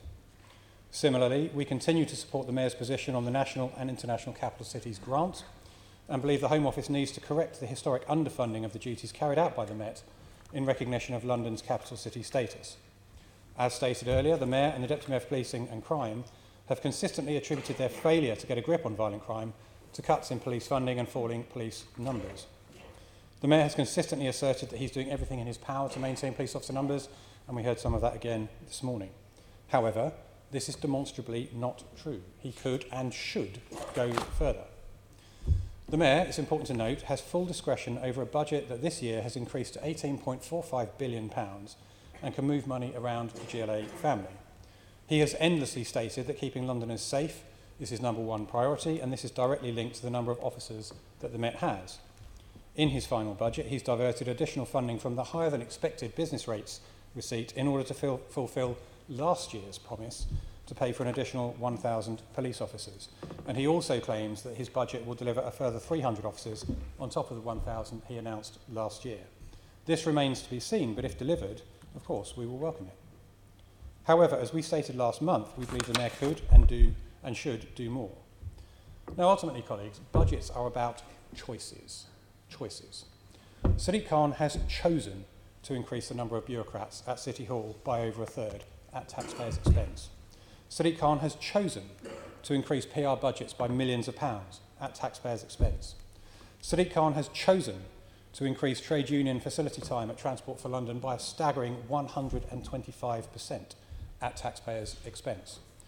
Sadiq Khan has chosen to throw away £13 million in a virtue signalling approach to advertising on the TfL network at taxpayers' expense. Sadiq Khan has chosen to continue to fund free travel for people who don't work for TfL at taxpayers' expense. Sadiq Khan has chosen to throw millions of pounds at London and Partners at taxpayers' expense. Sadiq Khan has chosen to do all of these things and others instead of putting the money into policing. These are all things that he did not have to do, but are choices that he has made. But even at this late hour, he and Assembly colleagues have other choices available. Chiefly, you could choose to accept our budget amendment. Now, it was very interesting, during the exchanges that we had this morning, that the Mayor and the Labour group spent more time talking about our amendment than his own budget. In his opening speech this morning, the Mayor made a number of claims about our amendment which were entirely untrue. He claimed, for instance, that we would slash money to the Notting Hill Carnival. Well, the Notting Hill Carnival is not mentioned once in our budget amendment. He said that we proposed to slash MOPAC's budget. This is completely untrue. In fact, it is the reverse of the truth, because, of course, we are going to increase MOPAC's budget. He said that we will reduce funding for delivery of affordable housing. Again, totally untrue. And he said that we would cut London Pride and Diwali in the square. 100% untrue. As with last month, our amendment would move funds around the GLA family and would provide for an additional 1,378 police officers. It will protect funding for the London Fire Brigade and would freeze the non-policing component of the GLA precept, thus providing a real terms tax cut for Londoners. At a time when London has an underperforming mayor and a spiralling crime problem, we believe that this better reflects London priorities. And with that, Chairman, I move the Conservative budget amendment. Thank you very much. Do you wish to second the amendment now, Assembly Member Hall? Okay. Thank you. Are there any other speakers on this amendment? Assembly Member Prince. Sorry. Chairman, we move all the amendments. We're moving all the amendments. To every amendment, or do I get one go? One debate. It's one debate. Well, I don't mind having four goes. Hang on, I'm just finding out the form for second. I don't mind. So, Assembly Member Hall is second and form is reserved her right to speak. So we then move on to Assembly Member Curtin, who's moving. Okay. Now, Assembly Member Curtin. Okay. Well, thank you, Chair. So it's with pleasure that I'm introducing a motion today on behalf of the Brexit Alliance Group. The most important thing facing London that I think all Londoners would agree is the rising crime in our city, and that is a concern of everybody, of every part of the political spectrum. The Mayor today, on being questioned by Assembly Member Hall, did actually say that even with the small amount of extra money he's going to put into the police, they were still severely under-resourced. We're proposing a budget amendment which will allow for 2,500 extra police officers. And we found the money by moving things around the GLA family. It's astounding some of the things that are being spent by the Mayor. And that's going to cost £150 million. But when I was looking into the budget, one thing struck me as being an enormous amount of money, and that is that there is £169 million allocated per year for the next 5 years on cycling infrastructure. And that includes some of these cycling superhighways which the Mayor is building at the moment. Now, there's a growing awareness that these cycle superhighways cause congestion. And people as diverse as Lord Winston, Karen Brady, George Osborne and myself realise that you cannot reduce congestion with an expanding and growing population by narrowing road space for motor vehicles. So the main thing that we're proposing to do is to reduce the cycling budget by £129 million and reallocate that money to the police, which is a far more important priority for this city at this time. There's also an immense amount of money going into LIP funding to fund the Mayor's programme of building cycle mini Holland schemes and narrowing roads in the boroughs. This is also money which is not wisely spent. With this money, as well as being able to fund 2,500 extra police officers, we can also do some very, very good things. Now, the Mayor wants all taxis to become zero emission capable, but he's done it in a very, very poorly thought out way. Because what's happened with the taxi trade is that there's now a monopoly on providing these zero emission capable taxis. So whereas before a TX4 used to cost £46,000, now a taxi driver needs to fork out £65,000 in order to buy a new taxi because the Mayor has allowed a monopoly to develop. This is hurting taxi drivers and the taxi trade. We need to provide the support and funding for them to be able to purchase these new taxis if he wants them to do. So I'm proposing a £9 million increase in the taxi delicensing scheme to enable taxis drivers to do what the Mayor wants them to do. And also £10 million for installing rapid charger points. There's only 75 of them in London, which is nowhere near enough for the taxi drivers that have already bought zero-emission capable taxis. There's 1,000 of them. There's probably going to be 2,500 by the end of the year. So with £10 million allocated for that, we can install, we think, 500 extra rapid charging points around London so that the taxi drivers who are doing what the Mayor wants them to do will be able to charge their taxis. And the icing on the cake is that we will be able to begin to unblock the embankment And businesses that have spoken to me, particularly small and medium-sized businesses and large businesses as well, realise that the embankment, particularly going eastbound between Blackfriars Bridge and Tower Hill, is completely blocked up all day, every day. It needs to be unblocked. And specifically so, as the City of London is now thinking of putting in an extra cycle lane through Queen Victoria Street. So that part of the cycle superhighway along Lower Thames and Upper Thames Street is not necessary anymore.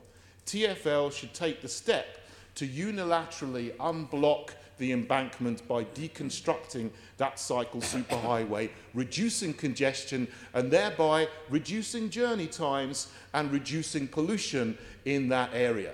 It's very, very important for business. And another thing that we will do for businesses is to reduce the amount of revenue that the Mayor is going to be dependent on from the ULEZ. He says in his budget that the ULEZ will bring in £127 million a year. TfL is going to become dependent on that money just as it's dependent on revenue from the congestion charge. But he's brought forward the date of implementing the ULEZ from April 2020 to April 2019. Now, businesses are going to be hurt by that, particularly small and medium-sized businesses which have purchased Euro 5 diesel vehicles to upgrade their fleet, thinking that it was going to be implemented in 2020, but it's going to be implemented a year early. A lot of businesses are going to suffer tremendously, and some of them, I fear, will go to the wall because the Mayor hasn't been listening to their concerns. What we're proposing is that we do not implement the ULEZ for Euro 5 diesel engines, and that will cut the revenue by about 25% from the ULEZ, but that will enable businesses who have upgraded their fleet between 2011 and 2015, which is a lot of businesses, to carry on being able to drive into the central London zone without this extra charge, which is going to hurt them and possibly put some into bankruptcy. So we're presenting a comprehensive budget amendment which will keep London safe first and foremost by providing enough police to do the community policing which has completely gone out of the window. It will improve air quality but also reduce congestion. It will support businesses. It will support our historic taxi trade, the best in the world. And it will improve the quality of life and safety and security of all Londoners. Mr. Chair, I commend our budget amendment to the Assembly. Thank you. And you're formally amending that, Assembly Member Whittle. Seconding it, I think. Beg your pardon. All right. We now move to the motion tabled by City Hall Greens in the name of Caroline Russell. Thank you, Chair. I am delighted to be moving the Green Group amendment to the Mayor's final draft consolidated budget.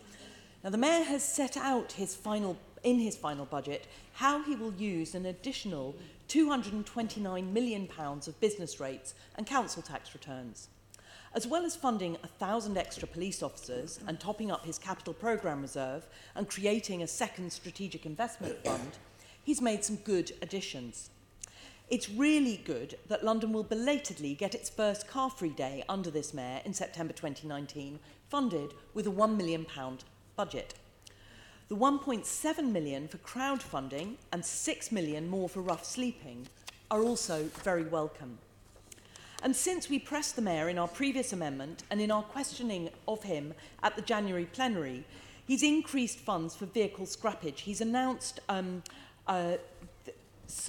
some new measures. There's a £25 million fund, which was announced on Valentine's Day, to help low-income car drivers upgrade to cleaner vehicles with the option to obtain green travel credit, something I've been pushing him to do for some time.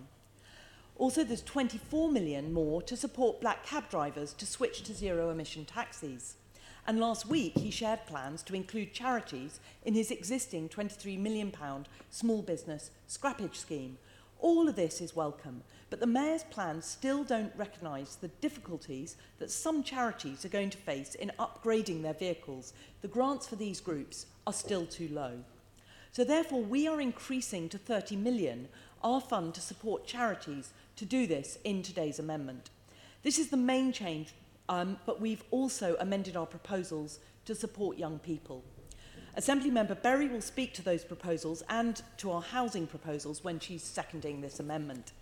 I will speak now to our proposals on climate change, the ultra-low emission zone and workers' rights. So on the climate emergency, the Mayor's position that he reiterated this morning implies that anything to speed up progress on tackling the climate emergency will require government action. Now, that's not completely accurate.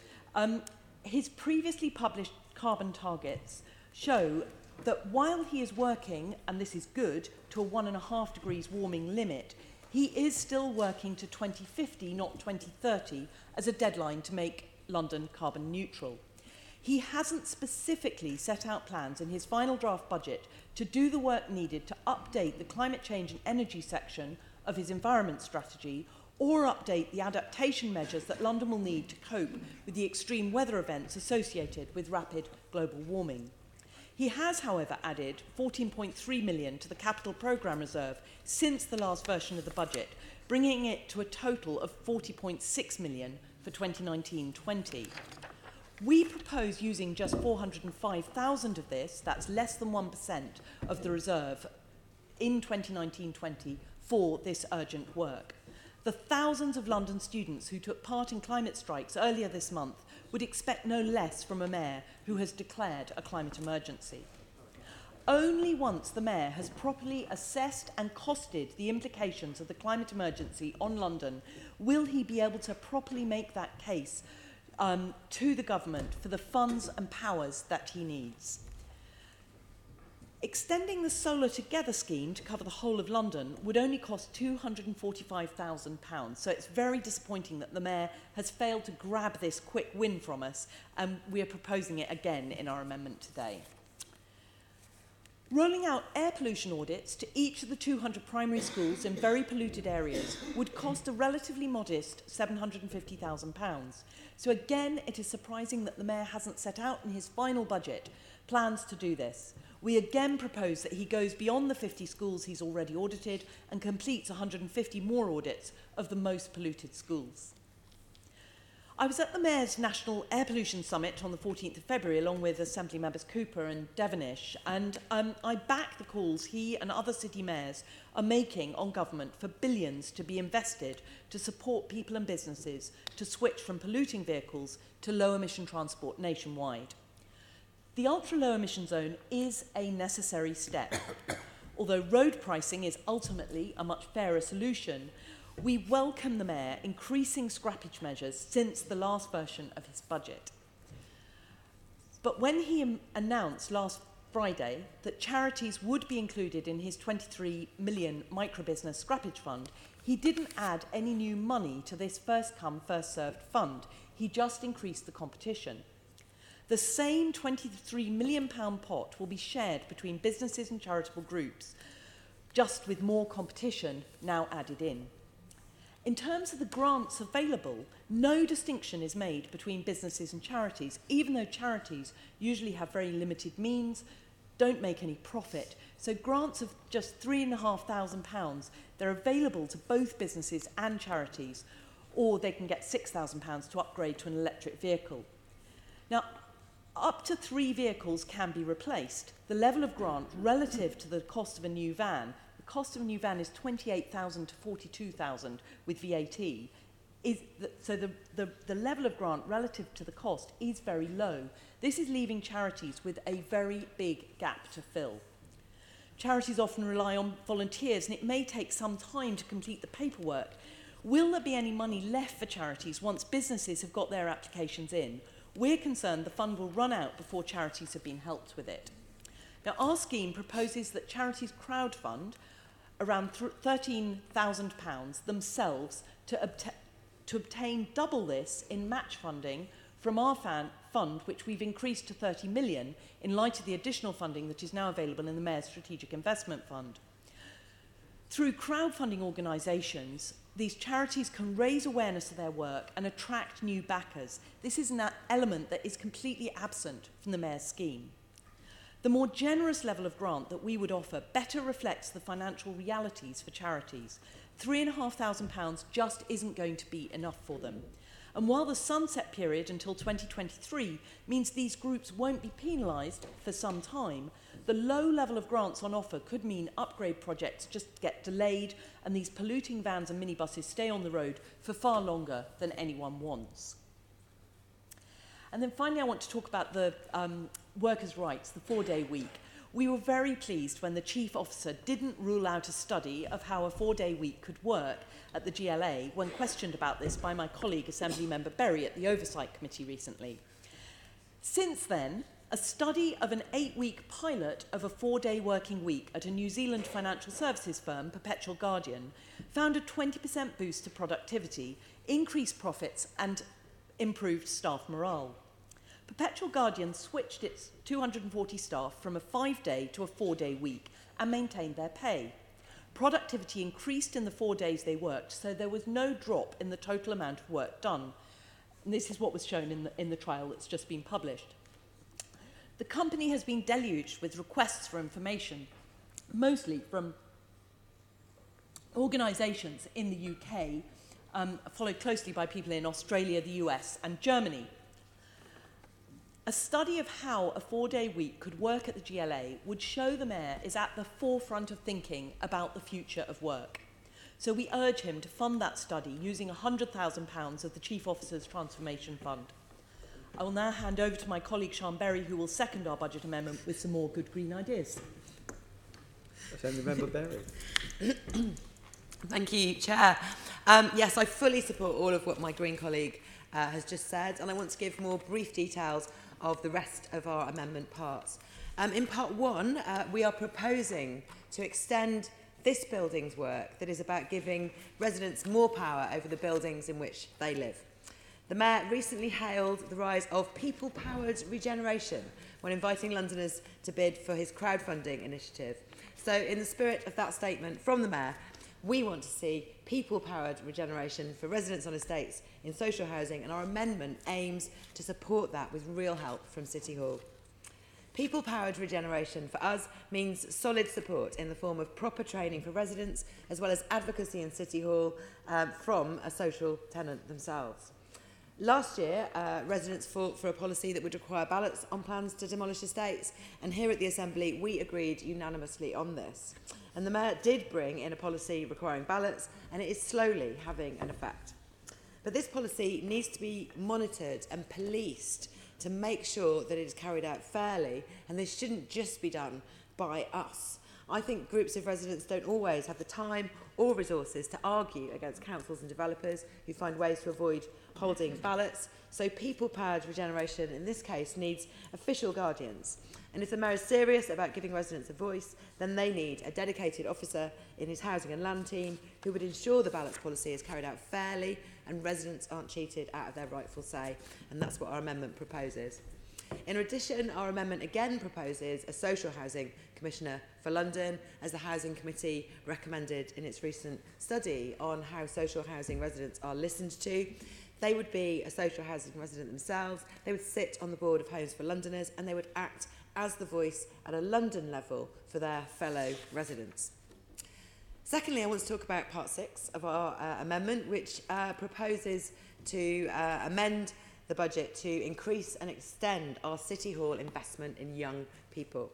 The Mayor has allocated £60.7 million in a new strategic investment fund, and so the Green Group calls for a portion of this money, £16 million, to be spent on young people by boosting and extending the Young Londoners Fund, which was set up last year with £45 million over 3 years. We have proved the financial loss that London has suffered as a result of cuts to youth services, and there can be absolutely no doubt that cutting youth services hasn't helped in the heartbreaking growth we've seen in violence against young people. I think with this devastation that's happening to young lives, families and communities across all of London, whatever support we're giving to youth services and prevention at that basic initial level where we're supporting young people to thrive, has to be maintained. As my discussion with the Mayor went earlier on, the Young Londoners Fund was funded for 3 years. It will run out, not this year, but the year after. And our amendment proposes to put in an additional £3 million this year and next year in the 2 remaining years of the current fund, and to extend it for a further year with an additional £10 million. I think the community groups, the youth support services and voluntary organisations that are currently receiving grants from the Young Londoners Fund, the ones who've applied and not received anything yet, all of them will be reassured that the Mayor is continuing to invest in young people by this amendment, and we can't think of any group more deserving of strategic investment than London's young people. So yes, the Mayor has said today that he looks closely at our proposals every year, and we know that he has taken up on our ideas on several, but importantly not all, of the issues of importance to Londoners where we've put forward changes. At the last budget meeting, the leader of the Labour group described us as great influencers, worthy of discussion amongst all politicians. Now, we're very pleased when the Greens' constructive approach to opposition is acknowledged in this way, and I hope everything we propose today is worthy not just of discussion, but of your vote for our amendment today. Thank you very much. Thank you very much. There'll now be a debate on all of the amendments together, but we will take a separate vote on each amendment at the end of the debate. And so, Assemblymember Duval.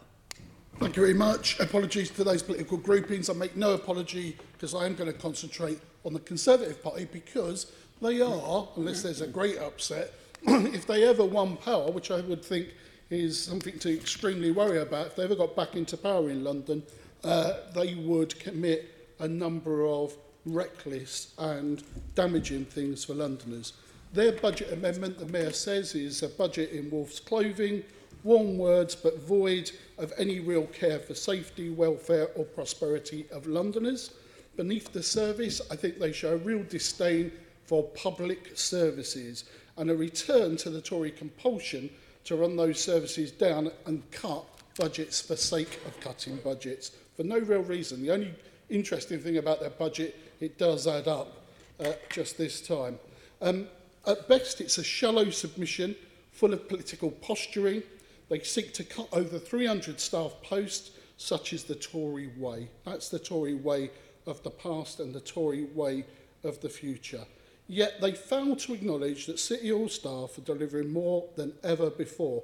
And we've said, and I think there's an interesting debate that could have been opened up about the work of ULEZ and Violent Reduction Unit. I personally do believe they are the biggest public health interventions this city has seen for some time, and over a period of time will make a difference to lives of Londoners at every level.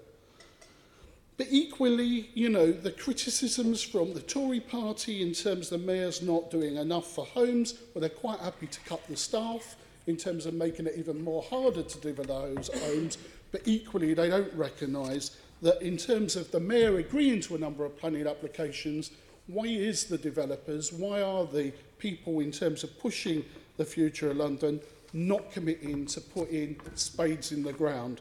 So, uncertainty over economic circumstances and also land banking, but we hear nothing around that from the Conservatives about unleashing those issues. Carp on the Mayor of what the Mayor's doing, very little alternatives around what they would do in a different place. And I would say this, the amendment, and you know, it is tokenistic and reeks heavily of hypocrisy. They want to prioritise police offices. Is this a real admission that austerity has gone awry in London, that they actually need to address that issue in terms that the Met's budget, 3/4 of the Met's budget is controlled by the government? They say it's blaming the government. No, it's a fact, it's a reality. We can't do issues around police officers unless the other partner comes to play, not just in terms of putting up the council tax around those issues, but putting real money to make sure we have sustainable policing. Yet let's not forget, and let's not forget about what the police cuts have been. 815 million's worth of policing cuts have taken place. Just think what we might be doing in the set of circumstances that I think Assembly Member Sean Berry outlined in terms of the tragedy that's taking place and violence in our cities. Instead, they take aim at the Mayor, who's delivering 234 million next year towards tackling crime and supporting police numbers, despite their cuts they're putting forward. It is hypocrisy that we have committed to increase MOPAC's revenue expenditure from the very same people who just 3 months ago attacked the Mayor's decision about increasing MOPAC's expenditure on tackling violent crime against women and young girls. It's just, of course, it's not just these issues, but, you know, it goes right across services. And I would say this as a general point. We need to run a number of services in London. Yes, I think policing is in priority. The Tories identified 3 priorities, but only tell us what they will do with 2. Their flawed and unsustainable solution in terms of tackling some of the real issues that Londoners face is dangerous and reckless. And I understand there's an alternative policing strategy around the weekend. No doubt we're going to return to that because it's based very much on this budget. Well, if you follow that to its nth degree, then we will be in trouble. We will be in trouble and back to the problems that we've seen in the past, never mind what the willingness on both sides, which I think all Assembly members want to do, is tackle some of the current problems we face in policing in London. So, in closing, Chair, a smoke and mirrors budget amendment.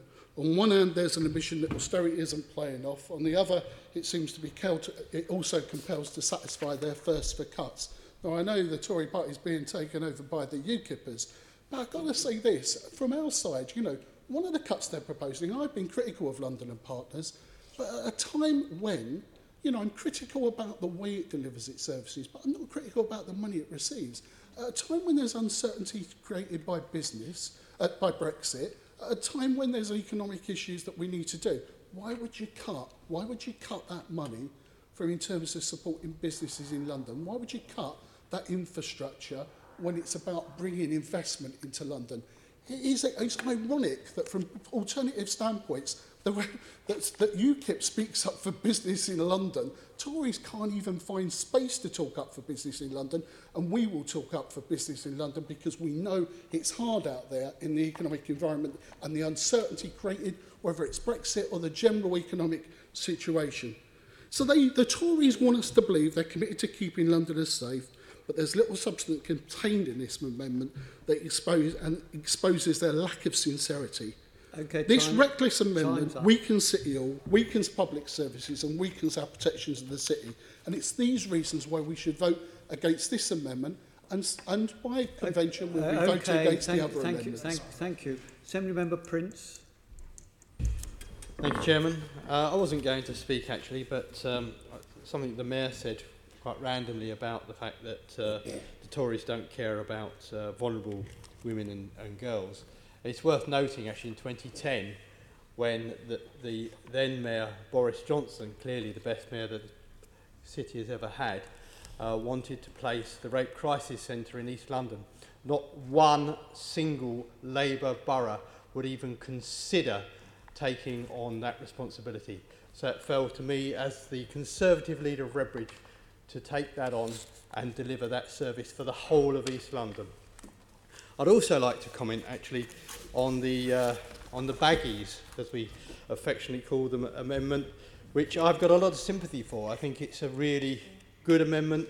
Unfortunately, they are taking £60 million out of the LIP funding, and we just can't support that because that is vital money for the local boroughs, but support the commitment they have for the policing, but also I like the suggestions they're making around taxi delicensing, taxi rapid charges and acceleration of the knowledge. I think they're a very, very worthy cause, and it's with great regret that I can't vote for their amendment. I will be abstaining though. Assembly Member Copley. Thank you, Chair. It won't come as any surprise to you that I won't be backing any of the amendments that have been tabled today. But I particularly wanted to address what was in the bags amendment. Incredibly disappointing, but not really surprising to see this attack on cycling and on the ULEZ. And, you know, I just think the ULEZ is going to be so important to the health of London. There's 9,000 early deaths every year in this city from poor air quality. At the moment, 453 primary and secondary schools are in areas with illegal levels of particulate emissions. That will fall to 0 by 2025 thanks to the ULEZ. And by 2025, only 2% of London's roads will have illegal levels of NO2 emissions.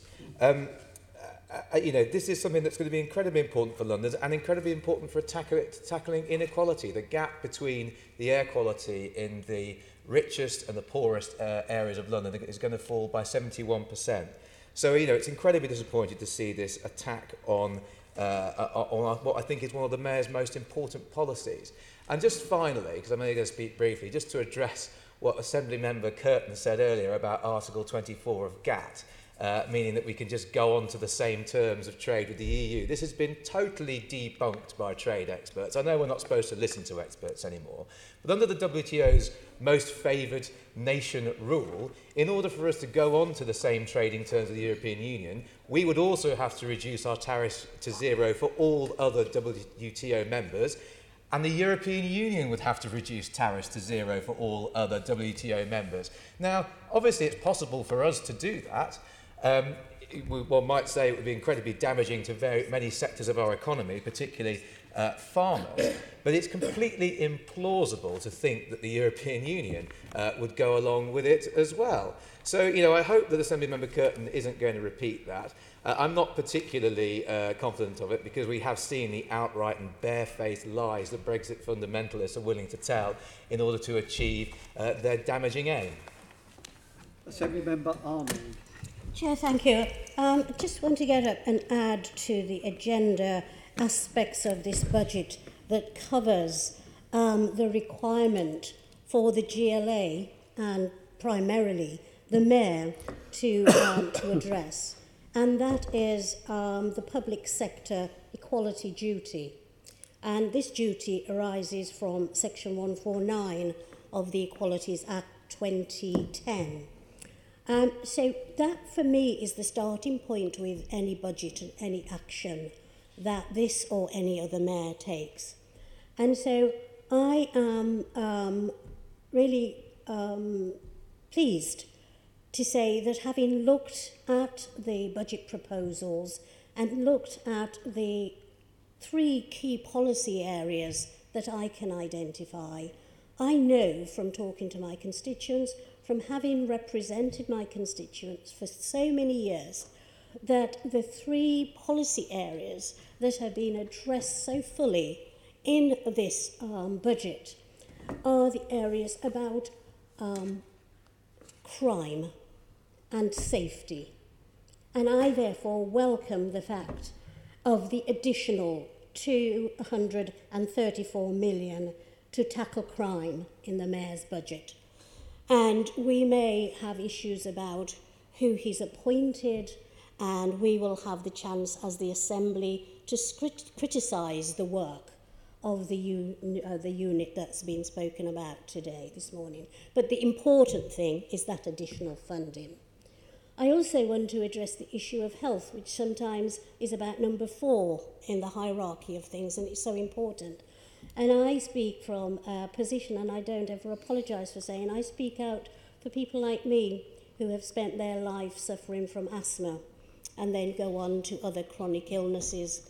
And what I would want is for no child in this city to develop asthma or any respiratory condition. And you can only do that by intervention. You have to intervene, as Heseltine famously said, morning, noon and night. And so that's why I welcome the diesel scrappage scheme.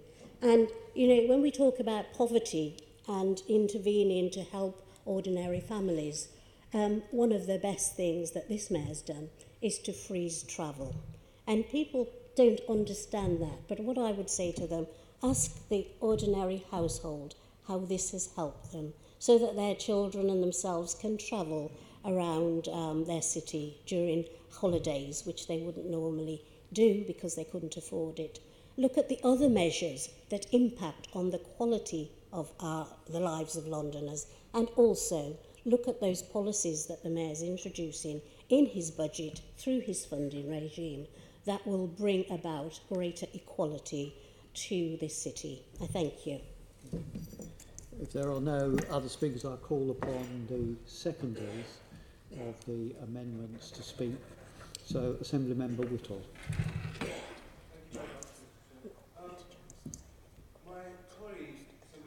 Has outlined our amendment extremely eloquently, as is his usual way, and it's all there before you in terms of all the figures. I think what I should point out really is that this is a truly radical draft amendment, in the sense that we are asking for, or we have budgeted for, 2,500 policemen. The Tories are asking for just over 1,000, or that's what they're offering. That's great. There's a lot in their budget that actually we would agree with. But it just simply doesn't go far enough. Because the fact is that violent crime, whether it's knife crime, whether it's a sense in which policemen are simply not there anymore, which is something which is, I think, common to most people now, a feeling of uncertainty, a feeling of unsafety, and also a complete and utter lack of leadership coming from here. Right? These are the main preoccupations of most people in London now. I'm afraid that much as it's very nice to talk about cycling and cycle lanes and what have you, these are not the main preoccupations of people. Quite rightly, I would say. It is actually their safety. It is the sense in which basically they feel that law and order is being upheld, that they are being looked after, and that their police force is visible. None of these things apply, unfortunately, in London at the moment. So basically, by putting up the police by 2,500, that is a truly radical act. This is a radical budget amendment. And we have not just come out of this with thin air. We have been through, and I think it's a radical amendment, but basically based on commonsensical solutions. We've just gone through the budget and looked and seen what is not necessary. We do not need any more staff at City Hall. We do not need a mayor who basically spends money on campaigns such as London is open. London has always been open. London will be open, even more open after Brexit, for goodness sake. We don't need that kind of money being spent in that way. What we do need is a good and healthy police presence. When people look back at this time of our history, they won't, I'm afraid, think that was the time that London started cycling. That was the time that basically London started putting in all these great superhighways. They won't think that. They'll think, actually, that was the time that London started to become much more like New York, actually, in its crime. That's what they will be thinking, and they will be right to think that. Because, frankly, when you're sitting over there on the embankment that David mentioned earlier, and you're sitting there in congestion, which of course is polluting the air, and you're sitting right next to a superhighway where there is absolutely nobody to be seen, it's a form of insanity. It's a form of insanity that we are laying these things down at the very, very time as we are actually increasing congestion and pollution, by the very same method. So I think that these things are a matter of priority, a matter of choice. We have just simply reformulated and recalculated the priorities. So I wish you will maybe make a radical gesture, actually, and support this amendment. That would send a real message to the mayor, and indeed it would send a message to Londoners who frankly think that nothing really is being done. Thank you very much. Assembly Member Hall. Thank you, Chairman. I think you're right, Peter, in as much as we do need to send a special message to this mayor. He does need to start listening. This morning, Mayor Khan actually said that the police were under-resourced in an answer to a question from Assembly Member Desai. He said they were under-resourced despite the fact that he was going to put in money for 1,000 new police plus an extra 300. We must remember that 1,000 was announced last year, but this is what the Mayor does. He announces things, then re-announces, then has lots of selfies taken. And in actual fact, the delay is at least a year for those 1,000. So he actually said to Assembly Member Desai that with the extra 1,300 police officers, the Met was still dreadfully under-resourced. Well, our amendment deals with that. Our amendment deals with providing an extra 1,378 officers on top of what the Mayor says he can do. That would go a long way to addressing the problems. And I'm looking at lots of Assembly members who are on their phones and doing whatever they should do, but you're going to have to go back to your boroughs, those of you that are constituencies. If you just look at Len, Greenwich, murder up 57%, Lewisham, murder up 25%, Lambeth up 50% last year, Camden up 300%. You're going to have to say to your people in your constituencies, oh yes, well, we didn't support that because what was it? It was a reckless and unsustainable budget. No, it isn't. It's actually totally achievable. And we should be putting police officers in the street. And one of the things the Mayor actually started going on about when he was talking about our amendment was the loss of festivals, which of course my colleague has said is rubbish, and then water fountains. Water fountains. Would you actually put water fountains above putting extra police on the streets? Would you? Would you tell that to parents that are actually burying their children? This is all too serious, and we should be looking at what the problems are in London. And the number one problem in London at the moment are the soaring crime rates. We are the ones that are responsible. This is the one time we can do something about the Mayor. This is the one time we can make a big difference, and we can direct where taxpayers' money is going. And that's absolutely what we should be doing. And when I mentioned water fountains, so therefore it's environment, when we talk about clean air and all of those things, what is the point of the Mayor telling taxi drivers, and this is why I have a lot of sympathy with your amendment, taxi drivers, that they have to have green cabs? Yes, okay, so lots have gone out and bought green cabs at a massive cost of 60, 65k. Yes, they've gone out and done that, and guess what? They can't charge them because there's so few rapid charging points. So they're all running on petrol. But it doesn't matter because our Mayor has stood up and said, oh, I'm going to be the champion of clean air and I'm making them all have green cabs. Yes, they can't charge them. So we keep having policies that are announced, but there's nothing behind it.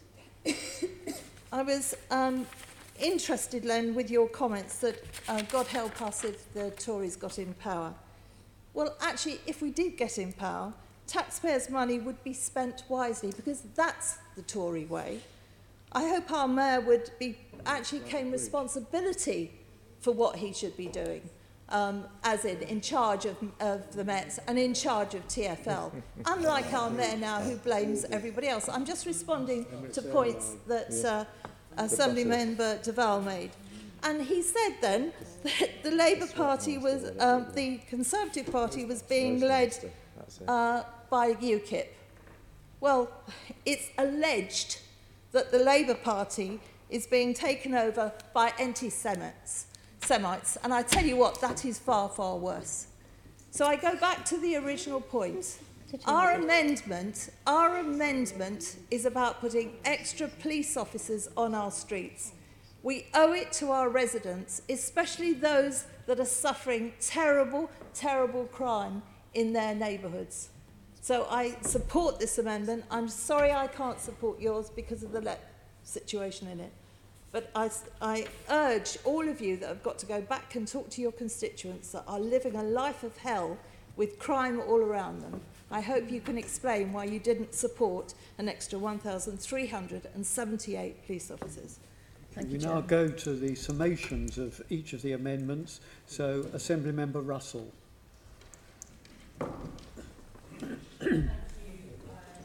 Much. Now, I'm going to speak briefly about the Conservative amendment.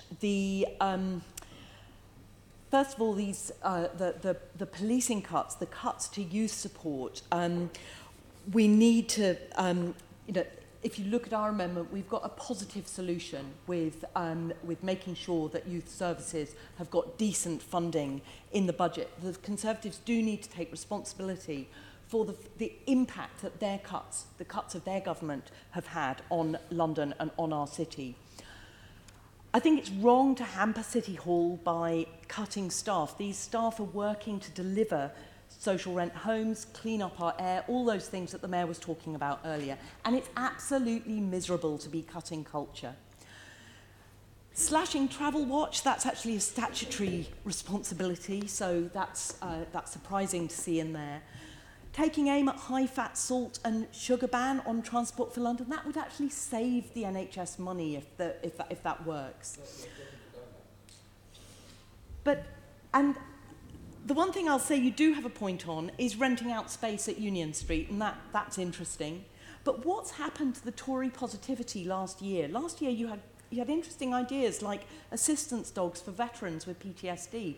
Nothing like that in this year's budget. That's a real shame, and it would be good to see some positive ideas coming through from the Conservative group. The UKIP amendment, or the Brexit Alliance group amendment. Assembly Member Copley has already raised the point about the measures to clean up our air are about making sure that particularly the poorest Londoners who will be living along some of the most polluted roads have their health not worsened by breathing this terrible stuff that is coming out of the backs of vehicles all throughout our city. It is absolutely right that the Mayor should be trying to clean up our air.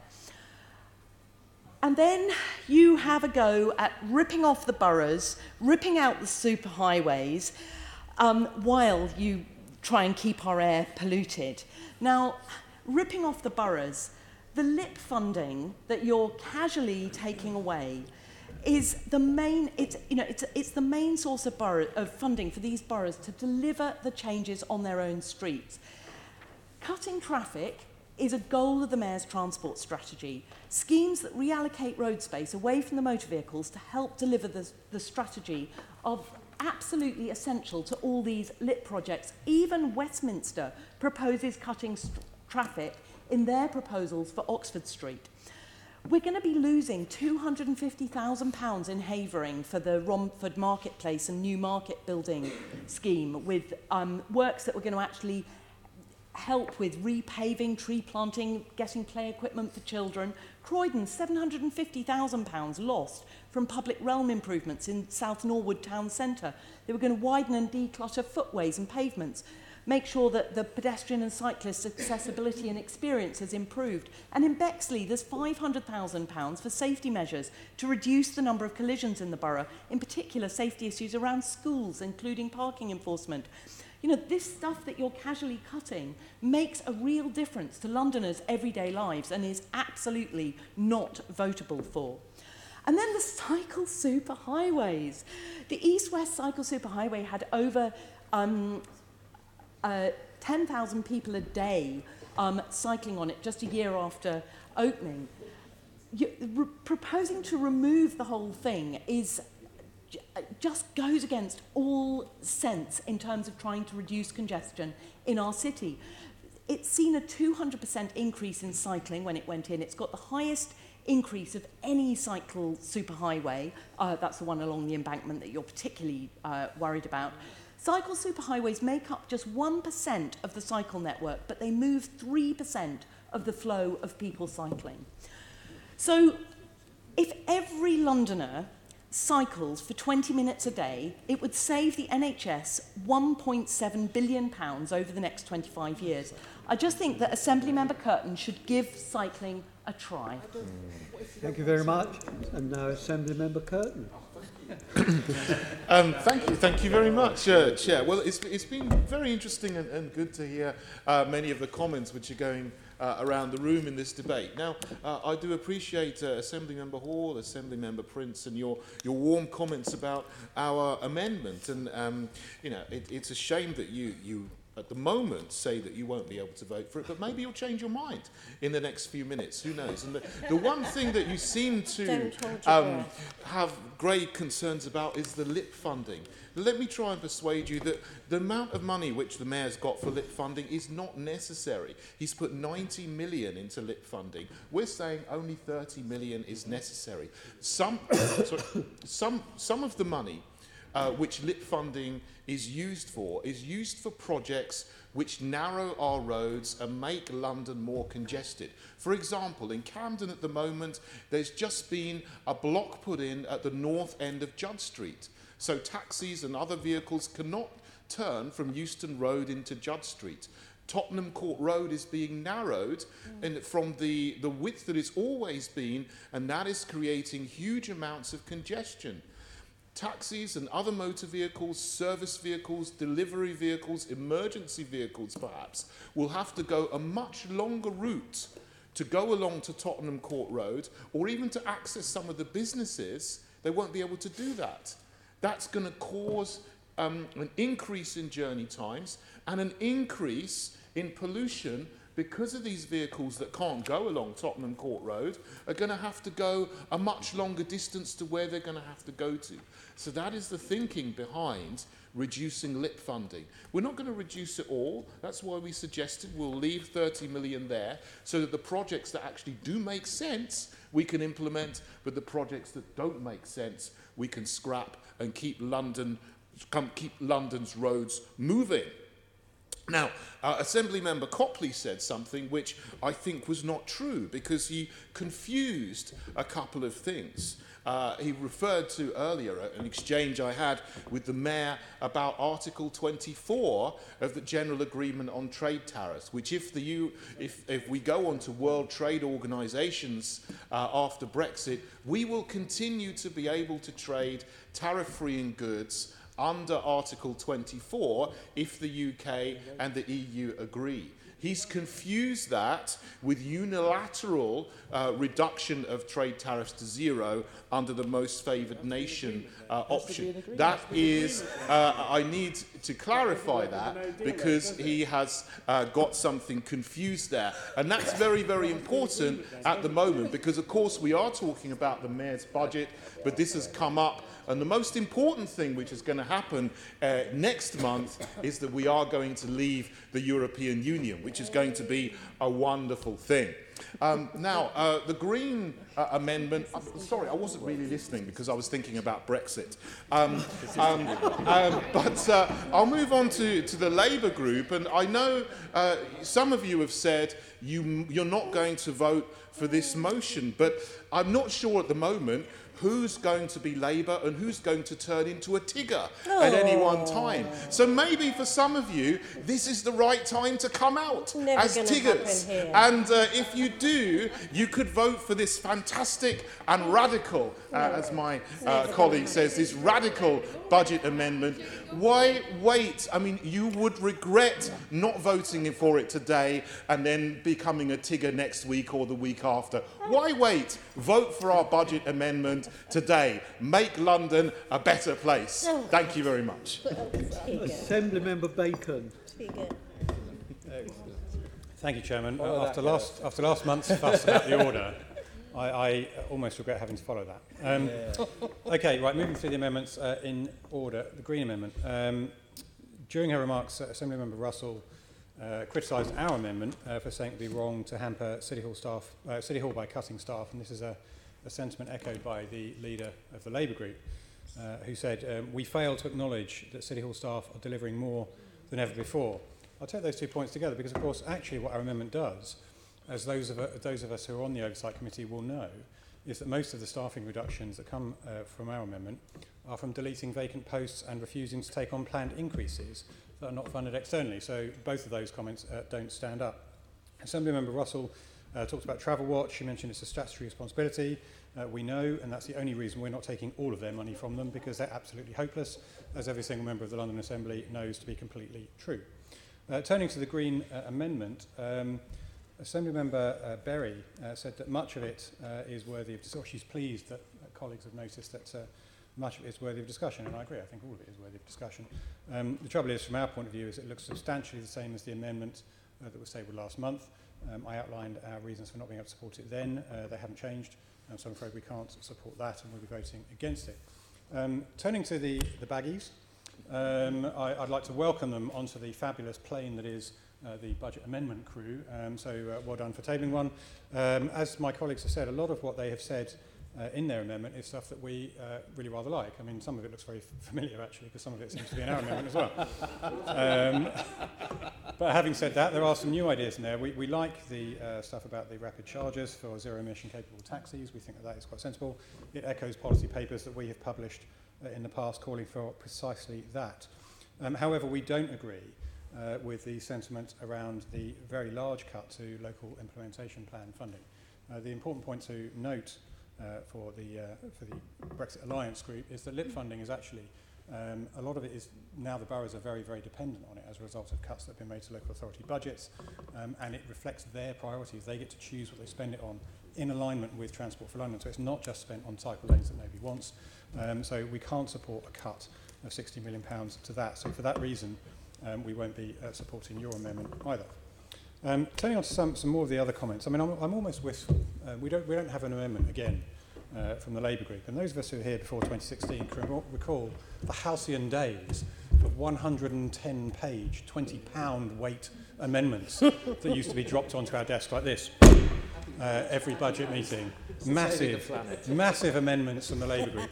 And again, we unfortunately don't have one, which is a terrible tragedy for those of us who used to enjoy those things. We've had much mention during today about ultra-low emission zone and how opposed the Tories are to the ultra-low emission zone. Well, I would remind everybody in this room, actually, that the ultra-low emission zone was conceived under the Mayor's predecessor. It was conceived under Boris Johnson, and it had support from everybody in this chamber. And there is not one word of the ultra-low emission zone in our budget amendment, so I don't know why people keep talking about it. As we have said repeatedly, and we're on record, and we have policy papers published to show it, we are in favour of the Inner London ultra-low emission zone. We have reservations about bringing it forward 12 months early because of the massive impact that there will be on business, and we've outlined that very often, very previously. What we are opposed to is the extension to the North and South Circular, and again, we have set out our reasons for that and what we would use that money to spend on instead, some of which is rapid charges for zero-emission taxis. The leader of the Labour group blamed us for taking aim at the Mayor over policing. Well, of course, he is responsible for policing in London. Whenever it suits him to claim that he isn't, he does. But the plain fact of the matter is that he was elected to deal with policing in London. He's told us that he's doing everything in his power to maintain police officer numbers. Well, that patently is not true. And our amendment makes that crystal clear. He also, the leader of the Labour group, asked, why would we cut London and Partners? Does any Assembly member really need to ask that question? Why would we cut London and Partners? Turns out he thinks London and Partners provides good value for money for Londoners, really. Because if you put your hand up now, then you're speaking directly contrary to everything you've said in every scrutiny committee that we've had, going back both this mayoralty and the previous mayoralty. The idea, of course, that inward investment, jobs and tourism in London would dry up if it were not for London and Partners is patent nonsense. Which leaves us, I'm afraid, with the only sensible budget amendment on the table, which would provide 1,378 additional police officers for London and a real terms tax cut, and that, of course, is the Conservative amendment, so I encourage all members to vote for that. Thank you very much. We will now vote, and I remind you that it's a named vote on each amendment in the order in which they were originally tabled. So the first amendment is the Conservative amendment. So members will be called alphabetically. Members are asked to indicate whether they are voting for or against the amendment or whether they are abstaining. By way of reminder, an amendment at this stage requires a two-thirds majority in order to be carried, and abstentions are not counted for that calculation. So we first vote on the amendment in the name of Gareth Bacon, AM. Assembly Member Bacon. 4. Assembly Member Bailey. 4. Assembly Member Berry. Assembly Member Boff. 4. Assembly Member Cooper. Against. Assembly Member Copley. Against. Assembly Member Desai. Assembly Member Devonish has given apologies. Assembly Member Dismal. Against. Assembly Member Duval. Assembly Member Eshalemi. Against. Assembly Member Gavron. Against. Assembly Member Hall. 4. Assembly Member Curtin. 4. Assembly Member McCartney. Against. Assembly Member O'Connell. Assembly Member Pigeon. Assembly Member Prince. Assembly Member Russell. Assembly Member Dr. Sahota. Against. Assembly Member Shah has given apologies. Assembly Member Twycross. Assembly Member Whittle. The Deputy Chair, Assembly Member Arnold. Against. And the Chairman, Assembly Member Arbour. For. That is 9 votes in favour, Chairman, and 14 votes against, and no abstentions. That has not achieved a two-thirds majority. We now go on to the amendment tabled by the Brexit Alliance Group. Assembly Member Bacon. Assembly Member Bailey. Assembly Member Berry. Assembly Member Boff. Against. Assembly Member Cooper. Against. Assembly Member Copley. Against. Assembly Member Desai. Against. Assembly Member Dismal. Against. Assembly Member Duval. Against. Assembly Member Eshalemi. Against. Assembly Member Gavron. Against. Assembly Member Hall. Assembly Member Curtin. For. Assembly Member McCartney. Against. Assembly Member O'Connell. Abstain. Assembly Member Pigeon. Against. Assembly Member Prince. Abstain. Assembly Member Russell. Against. Assembly Member Sahota. Against. Assembly Member Twycross. Assembly Member Whittle. The Deputy Chair, Assembly Member Arnold. Against. And the Chairman, Assembly Member Arbour. Abstain. That is 2 votes in favour and 16 votes against, Chairman, and that has not achieved a two-thirds majority. And we now go on to the final amendment, which is tabled in the name of the London Assembly Greens. Assembly Member Bacon. Assembly Member Bailey. Assembly Member Berry. Assembly Member Boff. Against. Assembly Member Cooper. Against. Assembly Member Copley. Against. Assembly Member Desai. Against. Assembly Member Dismal. Assembly Member Duval. Against. Assembly Member Eshalemi. Against. Assembly Member Gavron. Against. Assembly Member Hall. Against. Assembly Member Curtin. Against. Assembly Member McCartney. Against. Assembly Member O'Connell. Against. Assembly Member Pigeon. Abstain. Assembly Member Prince. Against. Assembly Member Russell. Assembly Member Sahota. Against. Assembly Member Twycross. Against. Assembly Member Whittle. Against. The Deputy Chair, Assembly Member Arnold. The Chairman, Assembly Member Arbour. Against. That is 20 votes in favour, Chairman, and 2 votes against. That's not attracted a two-thirds majority. Sorry, the other way around, Chairman. That's 20 votes against, Chairman, 2 votes in favour, 1 abstention. That did not attract a two-thirds majority. They live to hear that score. Can I ask if there are any other amendments to be tabled? Right. Thank you very much. We move on to the 2 budget-related motions before us, Chairman. Right, we now have 2 budget-related motions. Caroline Pigeons was received. And the first is in the name of Assembly Member Pigeon. Very much indeed. Members, during our consideration of the Mayor's draft consolidated budget at the last meeting, I presented an amendment which called for £500,000 to be allocated towards a study on the next generation of road user charging. I was obviously disappointed, not surprised that it didn't pass, but more disappointed that the Mayor chose to take no action in his final budget in this area, though I acknowledge this morning he did say TfL are looking at this. But with the introduction and future expansion of the ultra-low emission zone, future charging planned for Silvertown and Blackwall tunnels, assuming Silvertown does go ahead, and the need to urgently update the congestion charge from the clunky technology that's in place there that's almost past its sell-by date, it is now the perfect time to have a conversation about what the future of road user charging in London should look like. But we can only begin to explore the options if the Mayor undertakes a study into the feasibility of the various options, what technology is out there, what could work in London. And for me, it's not enough just for the Mayor and TfL to say that they are sort of investigating this, they're looking at it. We need evidence that action is being taken. And I think a study is the vital first step towards determining what the next generation of road user charging systems could be in London, and then to open up a public debate. Now, I know some members in this chamber are opposed to initiatives such as road pricing, but we can't have a kind of fruitful, honest conversation about this if we don't know what is actually feasible and how the options would or wouldn't work in practice in London.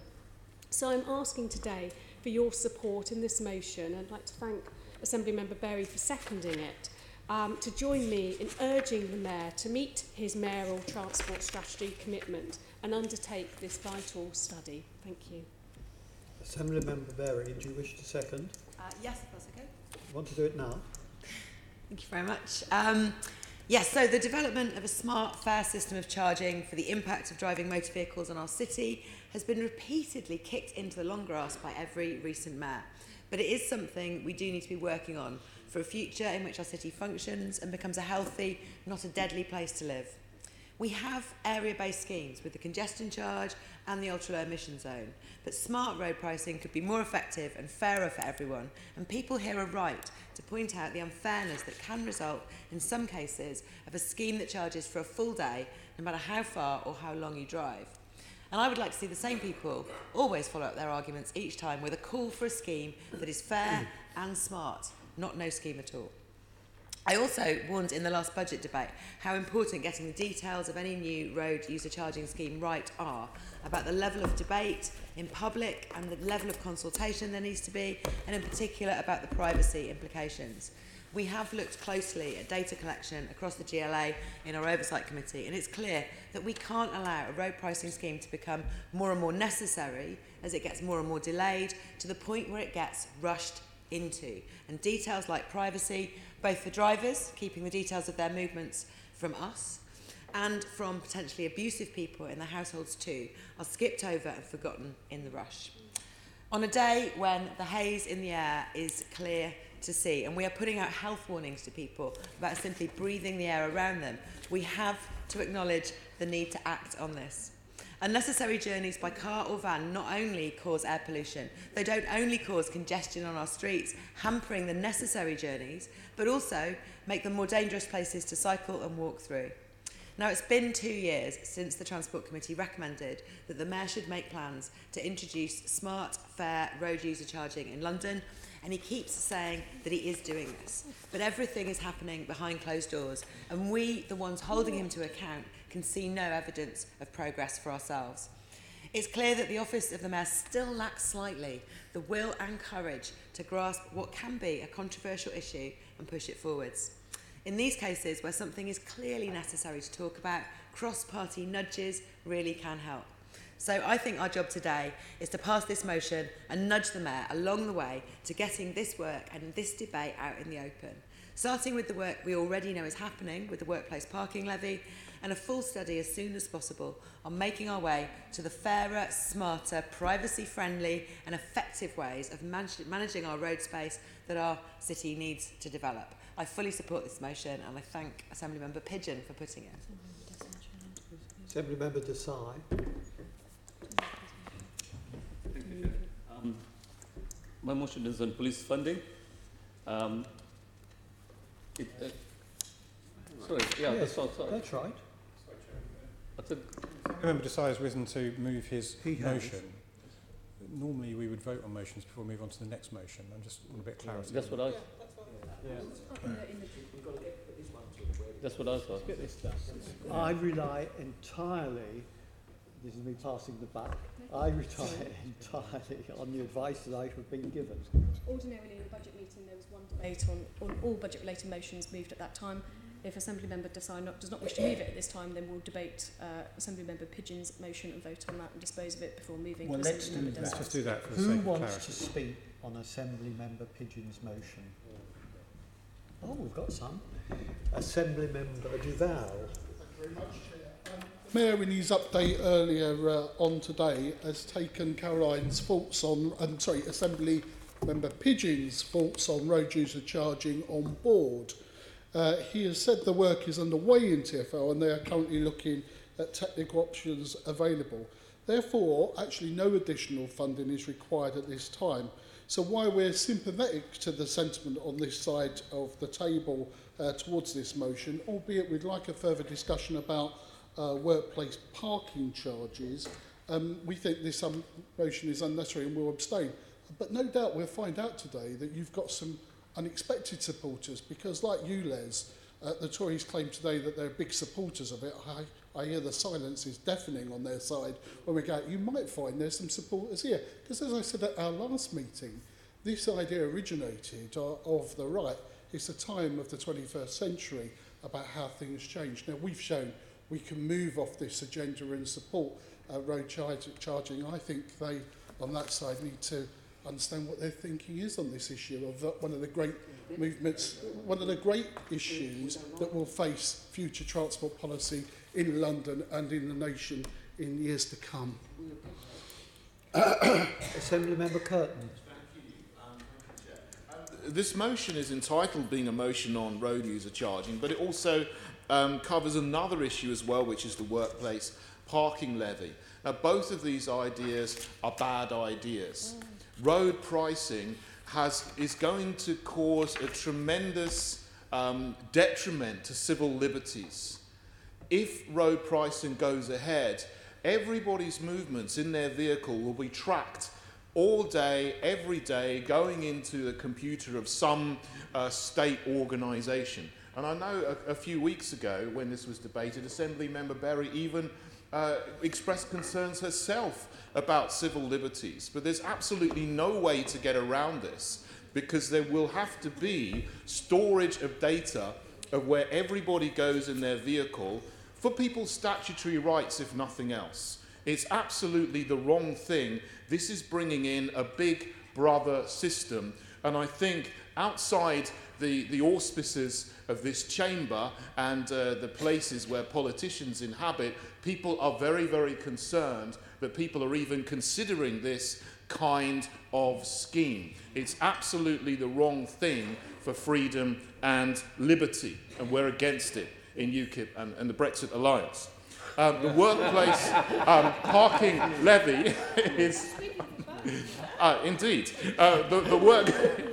Let me move on. The workplace parking levy is another idea which I think has been conceived by people who live in inner London and who probably never use a car and don't travel to work in a car or a vehicle, and don't understand that in outer London people need to use cars to get to work. This is a tax on driving to work. How can we say that we're business friendly, that we're employment friendly, when we want to introduce some kind of tax like this simply on something that people have to do to get to work? It's a very, very poorly conceived idea. I think both of these things should be killed at birth. We're against this motion. Thank you very much. Any other speakers? Assembly Member Pidgeon to sum up. Very much. Just to correct Assembly Member Curtin, it wasn't just when we last discussed this issue, but also this morning Assembly Member Berry talked about the issues around civil liberties. You probably weren't listening at that moment. But actually, this is why we need this piece of work, to look at the technology, to look at the challenges, and to look at what the solutions can be. And Assembly Member Berry has already mentioned there are ways that you can make sure people aren't effectively being tracked, as you put it earlier, and that we can protect people's civil liberties, but also be in a position where the user pays. So if you drive around the city for hours and hours on end, you will pay far more than the person who goes to visit their family once a week in their car. And if this was linked into a change in taxation in general for vehicles, this could actually save some people money. So there are lots of options here that need to be looked at. And the workplace parking levy has been very successful in Nottingham. The tram scheme has been funded from it. But again, let's look at this. A number of boroughs are already looking at this for their borough to try to fund some of the other transport improvements they need. Let's look at this as part of this study and then let's have that debate. But unless we've got all the information, how could this work in a city like London, which is very different to other cities? If we don't actually have that work done and out there, we can't start to have that debate. And I'm sure some of us may take different sides in that, but let's get the piece of work done first. Those in favour of the motion, please show. 1, 2, 3 in favour, Chairman. Those against. 1, 2, 3, 4, 5, 6, 7. That's 8 against, Chairman. That's isn't carried. We now go on to the motion in... No, don't mind. You can call abstentions if you'd wish. Abstentions. There we go. 11 abstentions, Chairman. Okay. Now the motion in the name of Assemblymember Desai. Thank you, Chair. This motion comes at a time when the Met is extremely stressed, as we heard throughout today's meeting, and I refer to the Police Federation survey, which was well publicised in the last few days. The Met, as we all know, colleagues, has been forced to make some £850 million of savings cuts, I would say, since 2010, and there are currently fewer than 30,000 police officers in London. And this is the lowest number of police officers per head of population for some 20 years. We know that this has a negative impact on the welfare of officers and on the safety of Londoners. So it's important for us to support our police service by making sure that they have the resources that they need, and something that I hope that we can all agree on, bearing in mind past motions passed at this Assembly. This is a context we have to bear in mind when we are discussing our police force. It is within this context of a lack of funding from central government that MOPEC announced last week that we are spending £52 million in purchasing new police radios. I think it's important to stress the context about a lack of funding from central government. As Assemblymember Duval said earlier, this is not about a blame exercise, it's about facing up to realities. 3/4 of the Met's funding does come from central government. So talking about the radios, police officers use these radios to receive communications from command and control and to discuss strategy. They're an essential tool of policing.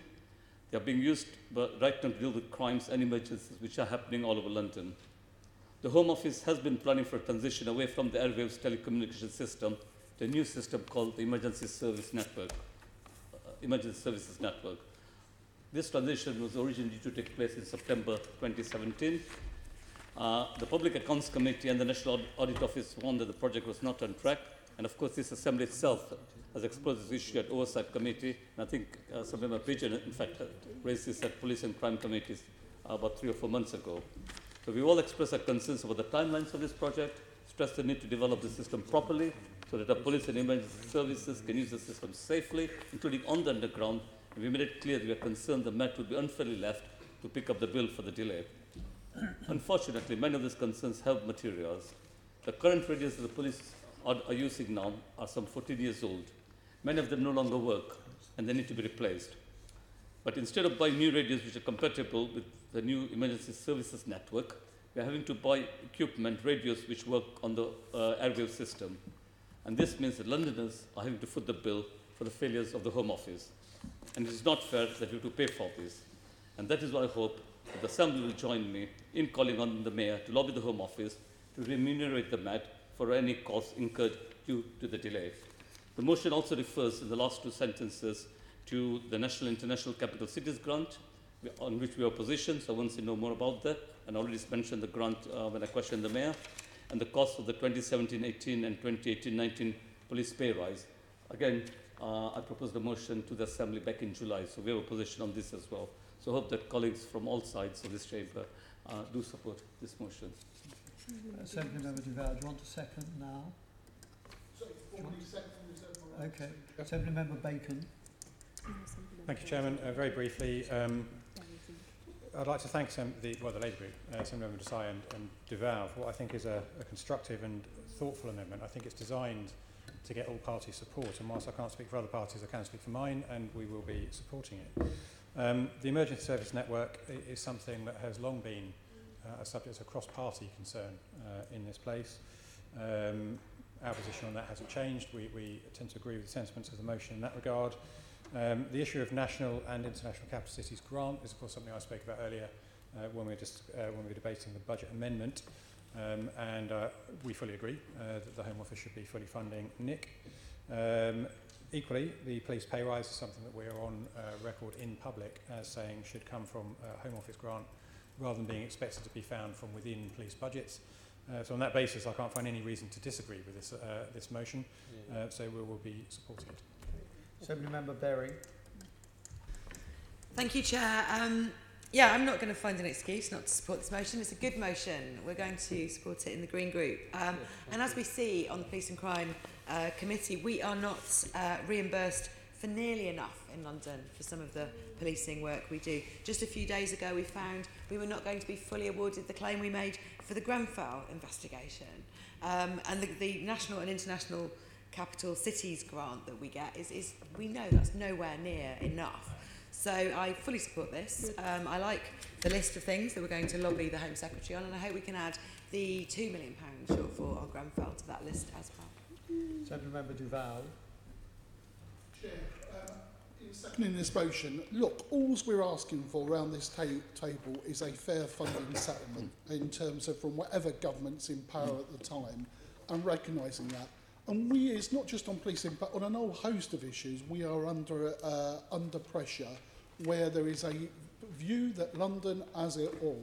Well, it's not necessarily the case, to be honest, in terms of other parts of the country. And it doesn't take into account some of the pressures we're on. And this issue particularly highlights an issue where we've not been in control. Now, I think it's a worthy idea what government was trying to do, but it got out of control, and actually we are picking up the cost on it, and that's the problem of it. It would be great to have the new system, but somehow someone needs to get a grip and deliver it. But we shouldn't be picking up these costs because it's taking resources away from us that we should be spending on policing London. And it's simple as that. I'm grateful for the support around the table. Thank you. Assembly Member Desai, do you want to sum up? Chair, Sylvan Duval has really said it all. I'll just say this. First, I welcome the all-party support. And I'm grateful. And secondly, although we've debated issues like the national international capital city grant several times, it's important that we do keep these issues on the political agenda. And this is what all party support is so important to get the message across to the Home Secretary. As Senator Duval said, no matter what government is power, this motion, the support that has been expressed by all members is about a fair deal for the Met. Thank you very much. Those in favour, please show. Unanimous, Chairman. It is unanimous. Right, we now go to the substantive motion. Can I ask if there are any other formal budget amendments? Any other budget-related motions? Right. So I now put the substantive motion to you, to approve the final draft consolidated budget for 2019-20 without amendment, as per Standing Order 6.12b. This shall be considered without being proposed or seconded by a member, and this will be done by show of hands. So those in favour, please show. 11, Chairman. Those against. 1, 2, 3, 4, 5, 6, 7, 8. That's 9, Chairman. Right. Thank you. I think the Chancellor just asked for your call abstentions, Chairman. Would you like abstentions to be called? Two abstentions. Right. No amendments to the budget have been agreed. The substantive motion before the Assembly has been agreed. The Assembly is therefore deemed by paragraph 8.6 of Schedule 6 to the GLA Act 1999 to have approved the final draft consolidated budget without amendment. That concludes the Assembly's consideration of the final draft consolidated budget. Well done. Will you please note Hare's report? Thank you. Will you please note that the questions submitted at this meeting under MQT procedure will receive a written response on the 28th of February 2019. Noted. The date of the next meeting will be the plenary at 10 o'clock on Thursday the 7th of March here in the Chamber. Noted. There are no items of urgent business. Thank you, Chairman. GLA Chamber Sound.